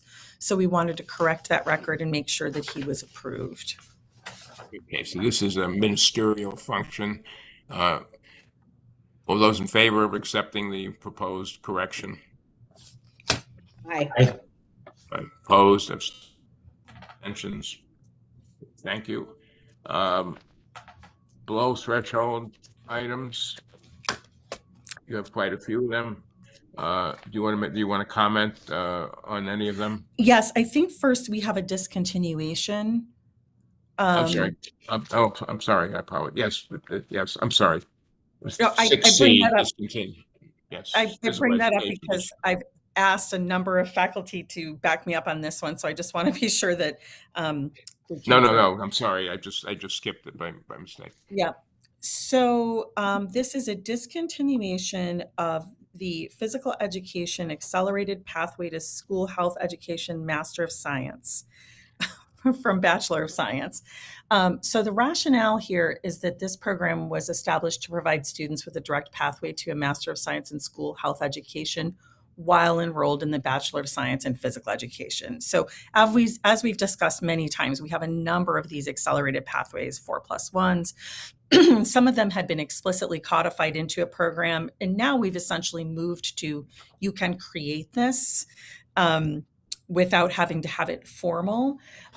Because our updated general education requirements, this program would add one additional prerequisite to the accelerated concentration, which increase the total credits to 123 instead of 120, which is the cutoff. So this is essentially just a technical issue of too many credits.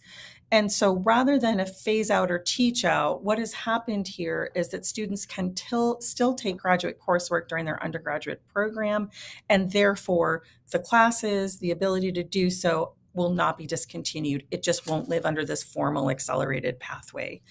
I wanted to give an opportunity because I know there were other questions, for example, about accreditation.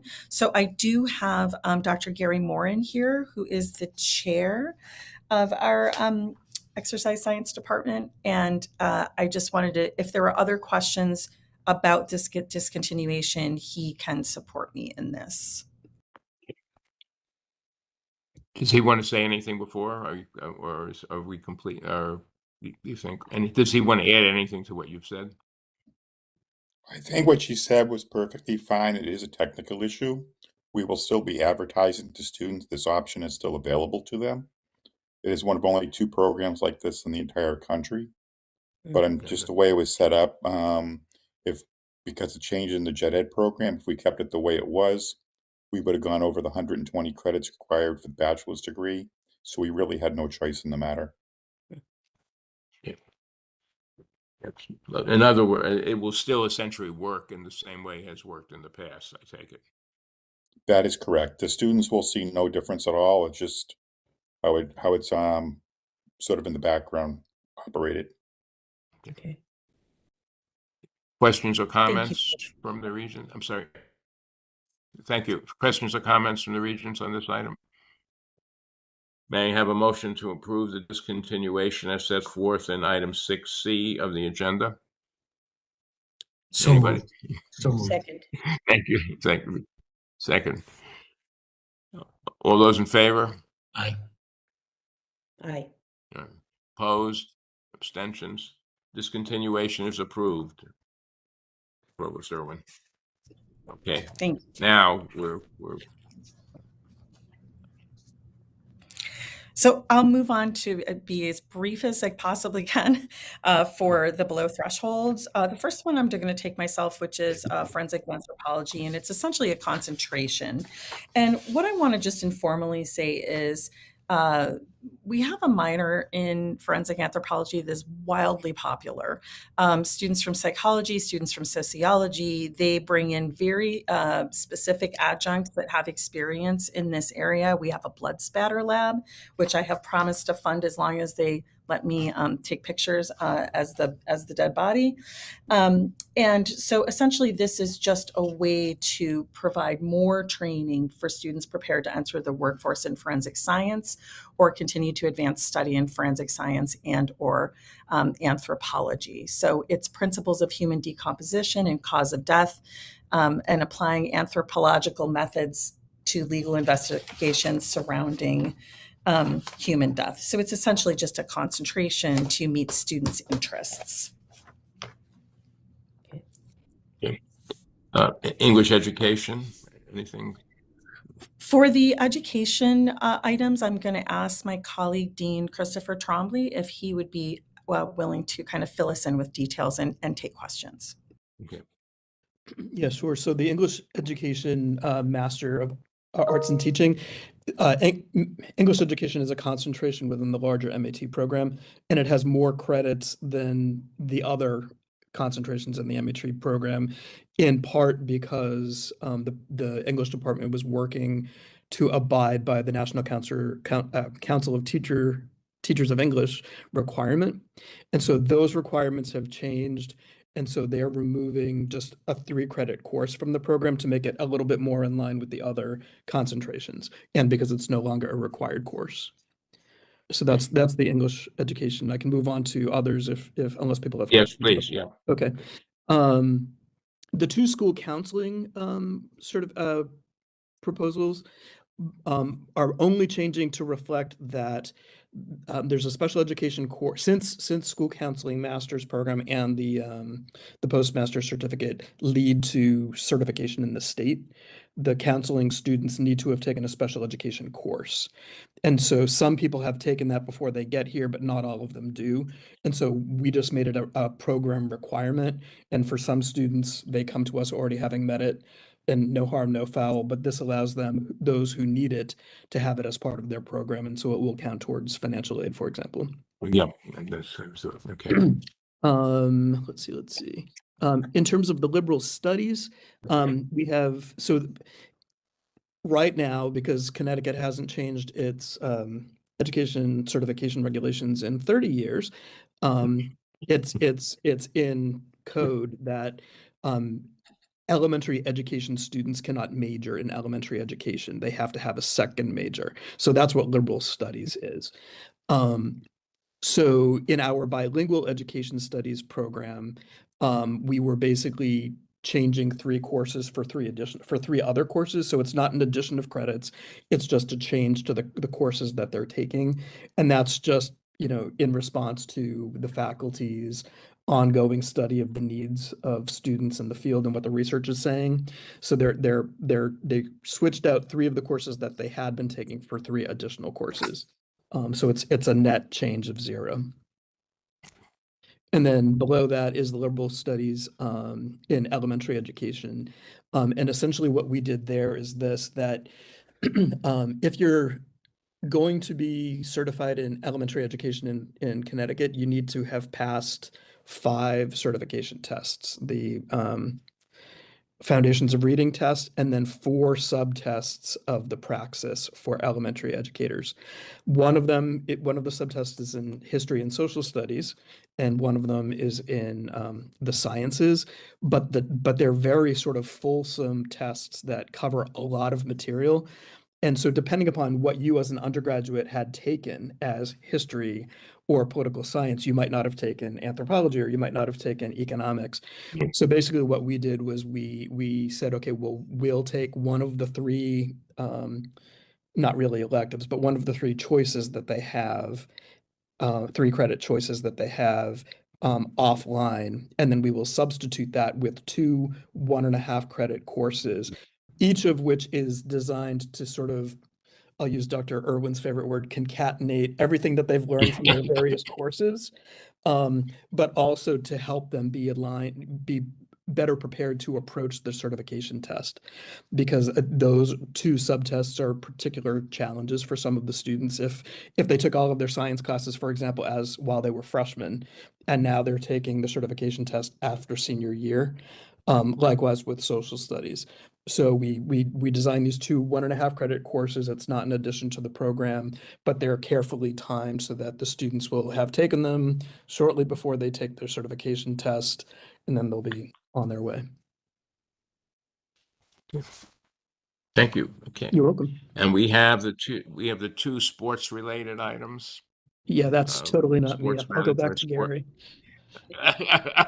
I am going to rely, I'll do some brief comments, but I'm going to rely on Gary Morin again. And I need to apologize to Gary because he's the chair of Health and Movement Sciences. I didn't describe that correctly.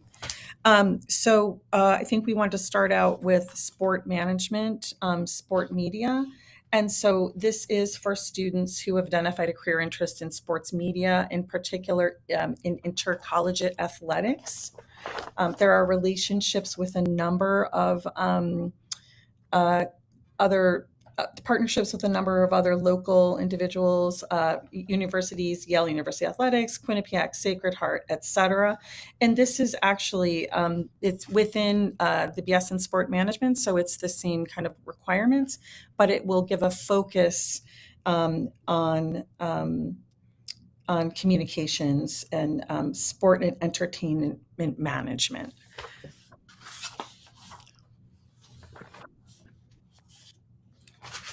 I'll move to the last one, which is exercise science, human performance master science. So this is where Gary might be able to back me up if there are questions. I wanted to point out that this program is well established and enrolled.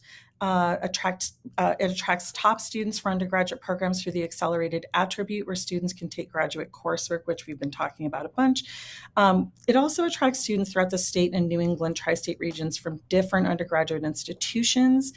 This is one of 9 accredited applied science physiology programs in the US and the only accredited program in Connecticut and New England. So congratulations to those colleagues. And so my best understanding of this is that there was a need identified to align with some accrediting body to have more understanding of cardiovascular physiology and EKG interpretation skills. So there was a swap out of one course for another that explicitly was focused on the heart and those skills. In addition, there was an addition of HMS, which is Health and Movement Science, 500 Foundations of Exercise Physiology, and 503 Foundations in Biomechanics to the core curriculum to support students who want to pursue the master's but don't have the foundational coursework. So this is smallest changes to adapt the program to meet current requirements. Any questions? If not, thank you very much, Provost Irwin. You've done a fine job. We appreciate it. Excuse me, Regent. Did I forget something else? I have one more. I have applied psychological sciences. Yes, you do. The minor. Sorry, Yeah. it's been quite the day. No. So again, I want to thank my colleagues that have presented so far. I want to invite Dr. Cheryl Derwin to talk about, this is from my home department, but I haven't been there in a little bit. Cheryl Derwin to talk about the applied psychological sciences minor changes, and then I am done. Cheryl, would you mind stepping up? Sure, thank you. So the applied psychological sciences minor is a minor change, just basically repackaging the psychological sciences minor to better reflect what students were interested in, students who were choosing the psychological sciences minor. So it's basically just taking the courses that we already have and giving them suggestions. So it contains two tracks. One is the Health and Human Services track, and the other is the Education Careers track.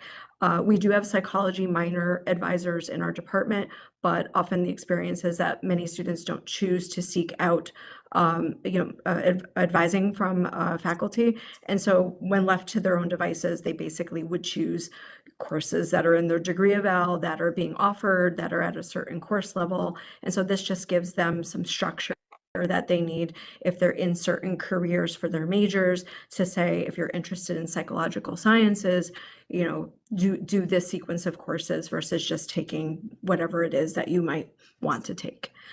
And so it's just a repackaging of the courses that already exist. Any questions or comments from the regents on any of these items? No.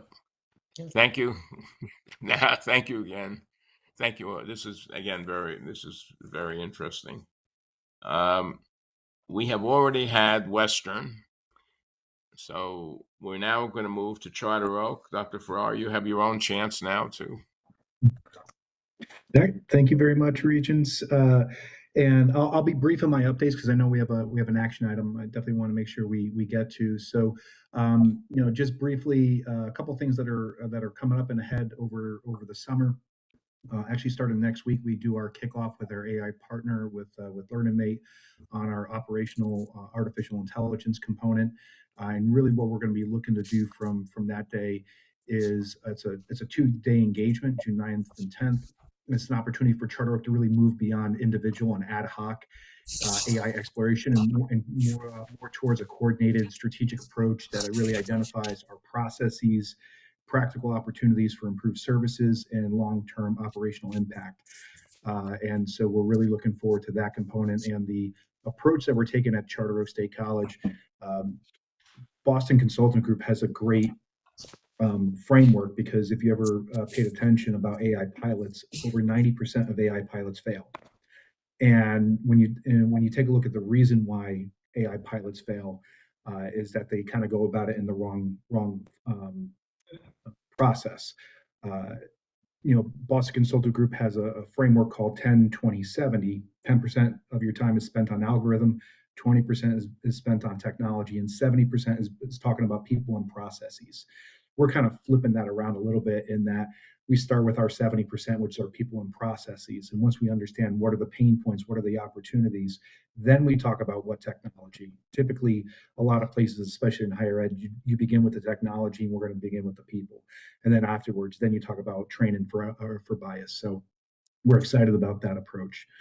And then the second piece as an update, we are continuing our NECHI self-study. Our 10-year report, our 10-year visit is going to be in October of this year. We will have our next draft that will actually go out for public comment ready for everyone around mid-June. So that you'll see, distributed out for everyone. If you wanted to read through the roughly 100 pages about what has Charter Oak been up to over the past 10 years, or really the focus on the past 5 and our projections. So we're happy to send that out. Probably anticipate that around mid-June. And that concludes my updates. Any questions about those? You have your residency update, policy update, which is important. So page 240 of our package. Yeah, and so we're really excited to bring this over to you. So I'll set a little bit of a table and kind of explain the rationale behind this, because this is something that we've been working on at Charter Oak for a little bit over a year. To give a little bit of history of Charter Oak, we began in 1973. And so you think about online 1973, did we invent online before Al Gore? No, Al Gore still invented the internet, right? So what we were for our first 30 years of our history, we offered 0 courses. We were a credit aggregator. We actually, in particular for women, moms who would they would have children, and then when their children would be 5, they would come back to the workforce, and nobody recognized their credit for learning their life experience. And so we packaged that together.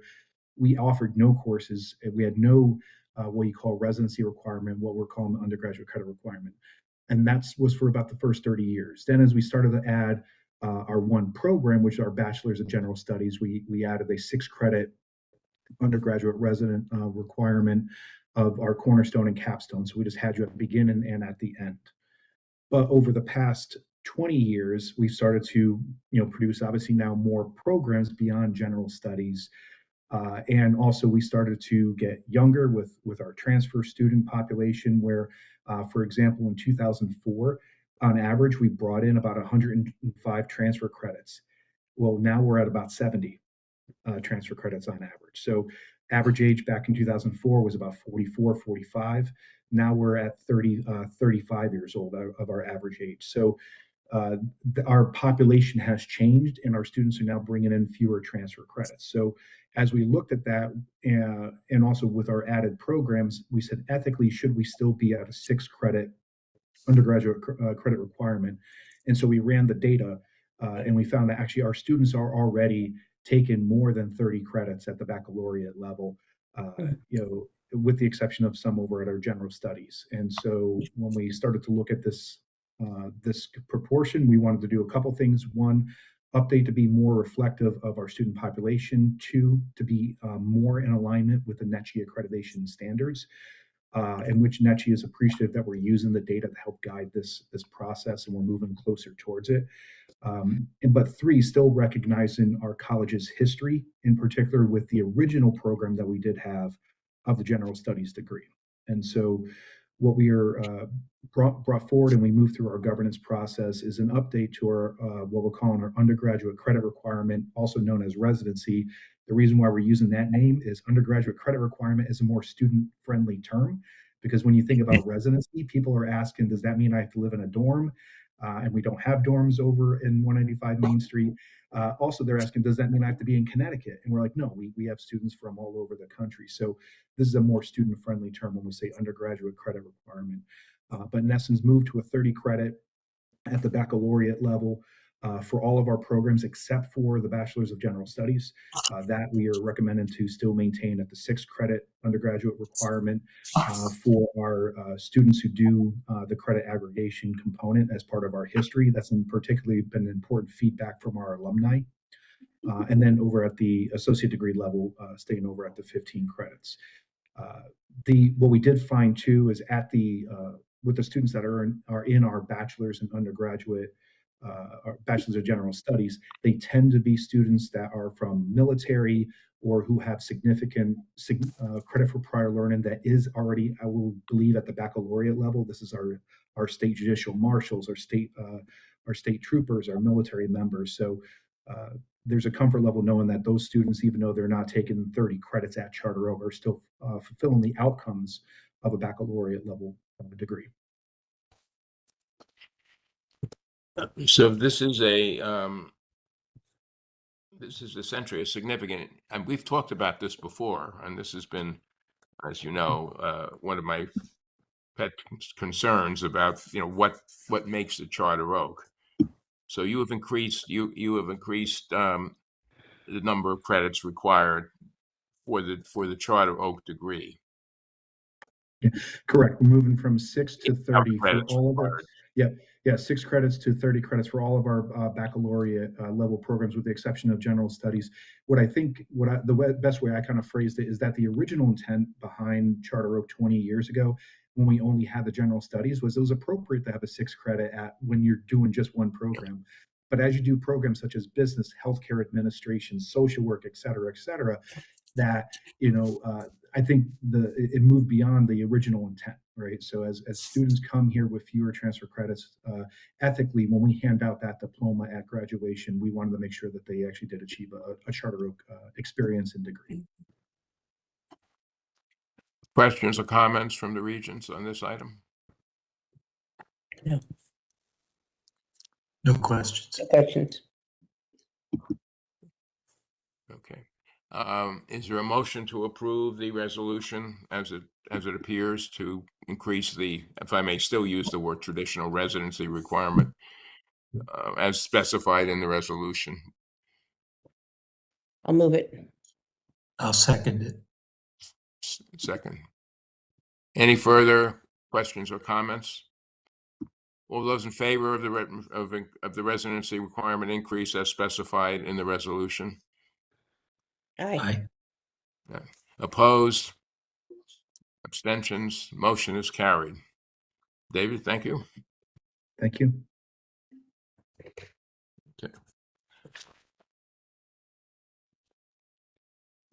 On the other side of the state, Eastern Connecticut, Dr. Wilson.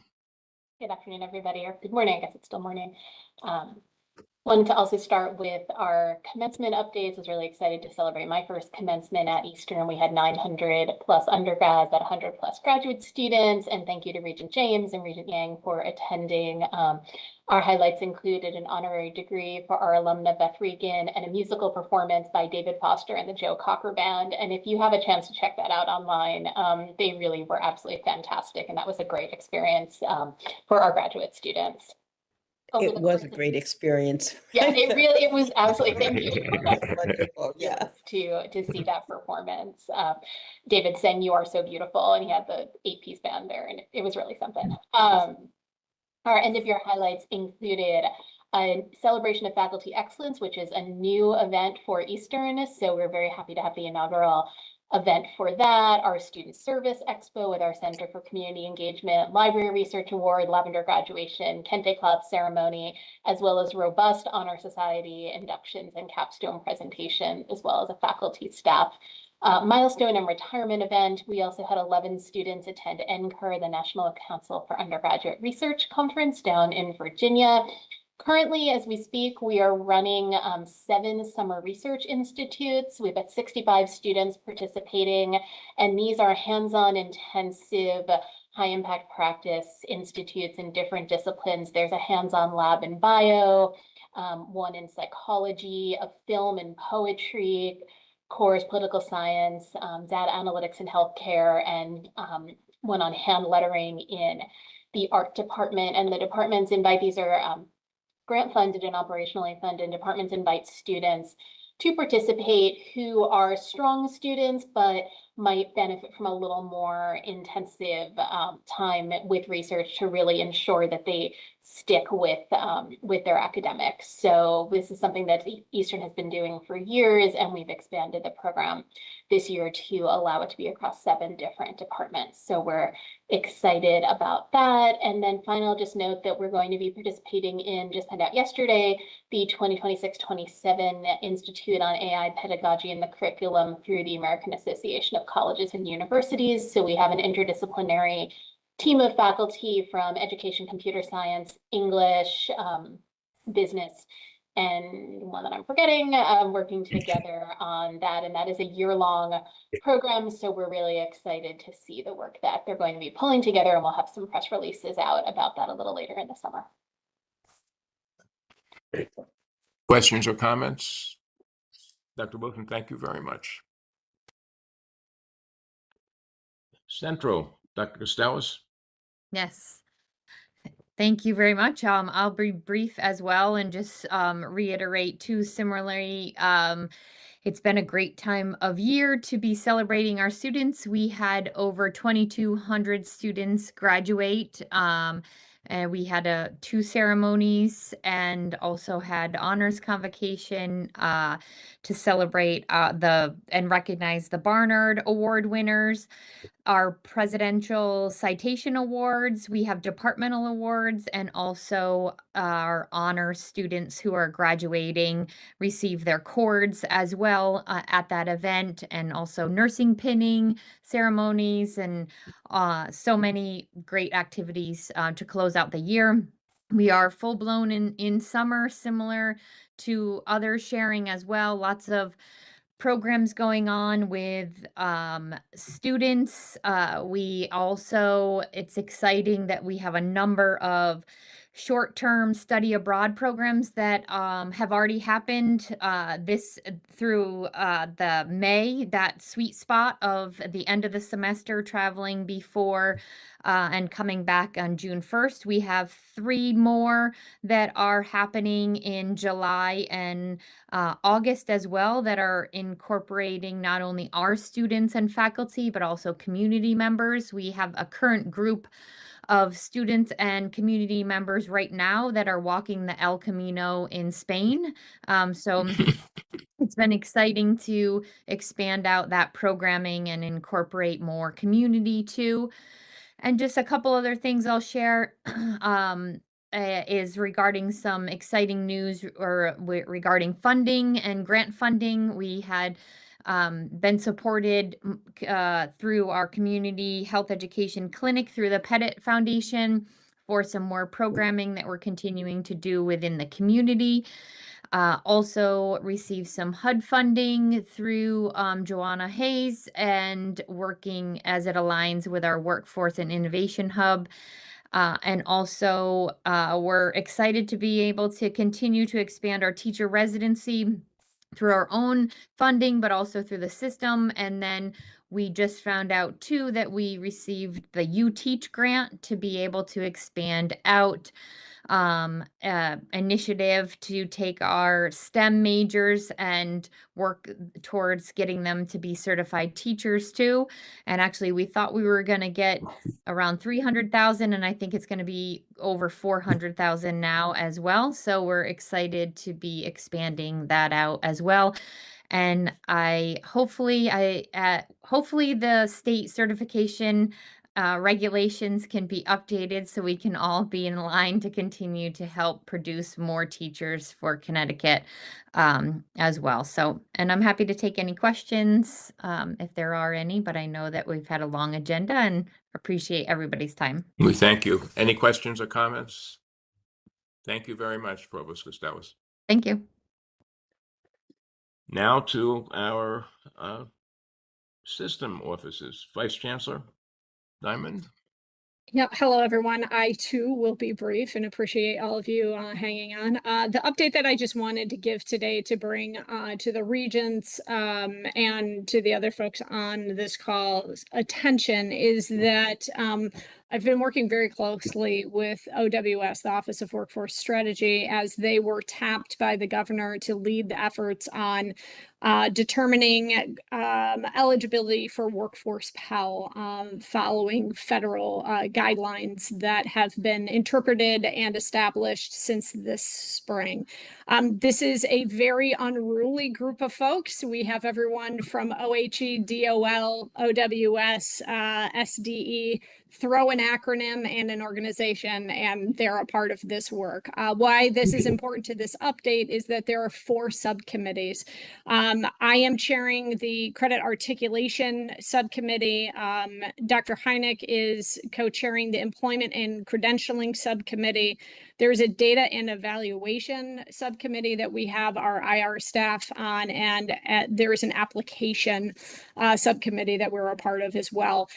It's an awful lot of effort because it's an awful lot of federal language to get through to determine what the eligibility of these programs are and how it will be determined. So right now we are We are focusing on the best of the policy wonks that there are to get some language on paper to determine how we move forward. All of this information and this work being done on these subcommittees will be shared back with our institution. It's not just CSCU. There's representation from UConn, from CCIC, as well, from all of the institutions in the state have to be a part of these conversations. So that is a very brief update. The last thing that I would like to say is just that this is our last meeting for a while. So I just want to thank everyone for their support during what has been a incredibly challenging semester. And I appreciate all of you as we focus and continue to focus on what our charges are. It's the academic and student success of our institutions and how we move forward to do just that. So I appreciate all of my colleagues. I appreciate the support as we continue to stay focused on what our missions, our visions, and our values are. And that's all I have, Regent Bloom. Thank you. Thank you, Dr. Diamond. Dr. Stevens, the student aspect. Good morning, everybody. I have an enrollment update, a brief one. It's about Finish Line funds and Finish Line scholarship. The Finish Line has launched. As of 5/26, we sent out 2,313 eligibility letters to students across our system. And as of today, we have approximately 250 students engaged in applications across our system. So that's just really exciting news that students are applying for Finish Line.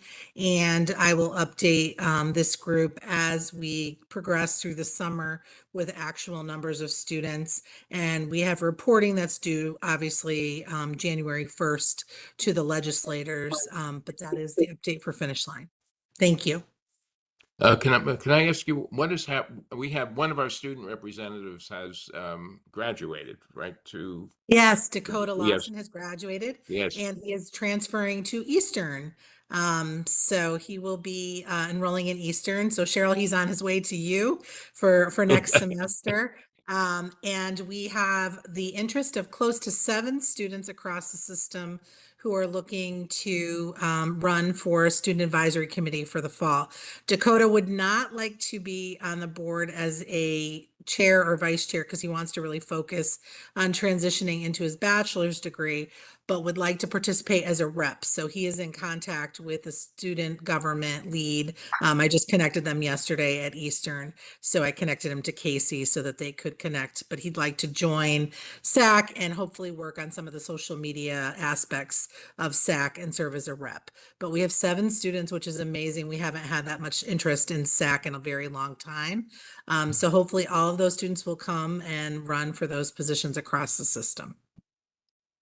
And when is the decision made amongst In September, we have our elections on the 18th, and all bios are due. Students were informed and student activities directors were informed that by September 11th, they have to submit their bios and their headshots. Mm-hmm. Thank you, Dr. Stevens. Yes, of course. Thank you, Regent Bloom.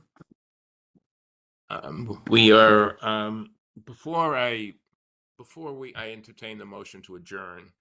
I want to make a statement of my perspective on some of the things that have been happening. And a few of you have heard me say this before. Despite, I think what we see here today at considerable length is the accomplishments, the work that is going on the campuses. The work with the students, the work with the new programs, work with program development, all the related aspects of teaching and learning.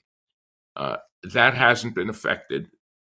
Whatever is happening in the stratosphere has not impacted the progress that is being made on the campuses and the work that takes place with the students and the faculty. I mean, it has in a way, but I mean, on a day-to-day basis, the importance of what we do. And I think it's a testament to the fact that, as we heard today from every campus, we have innovations, we have important things happening on each of these campuses.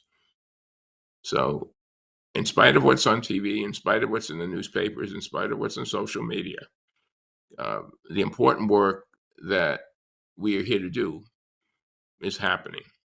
And I think that's a credit to the people on the campuses. It's a credit to the campus academic leadership, the deans and provosts, and to the campus presidents. So let's not lose track of that in the midst of whatever else we may be hearing or seeing or whatever. So I want to thank you all. I want to echo what Vice Chancellor Diamond said. I want to thank everybody here for the work they're putting into this. It is what we hear at these meetings, at the ASA meetings, I think, is very impressive about what is happening on the campuses. And more people need to know about it. I mean, that's, again, something people have heard me say a number of times. But thank you to all of you. Thank you for keeping focused on what is important in this enterprise. So with that, I would take a motion to adjourn. So Regent moved. James. Regent James, will you say I couldn't hear you.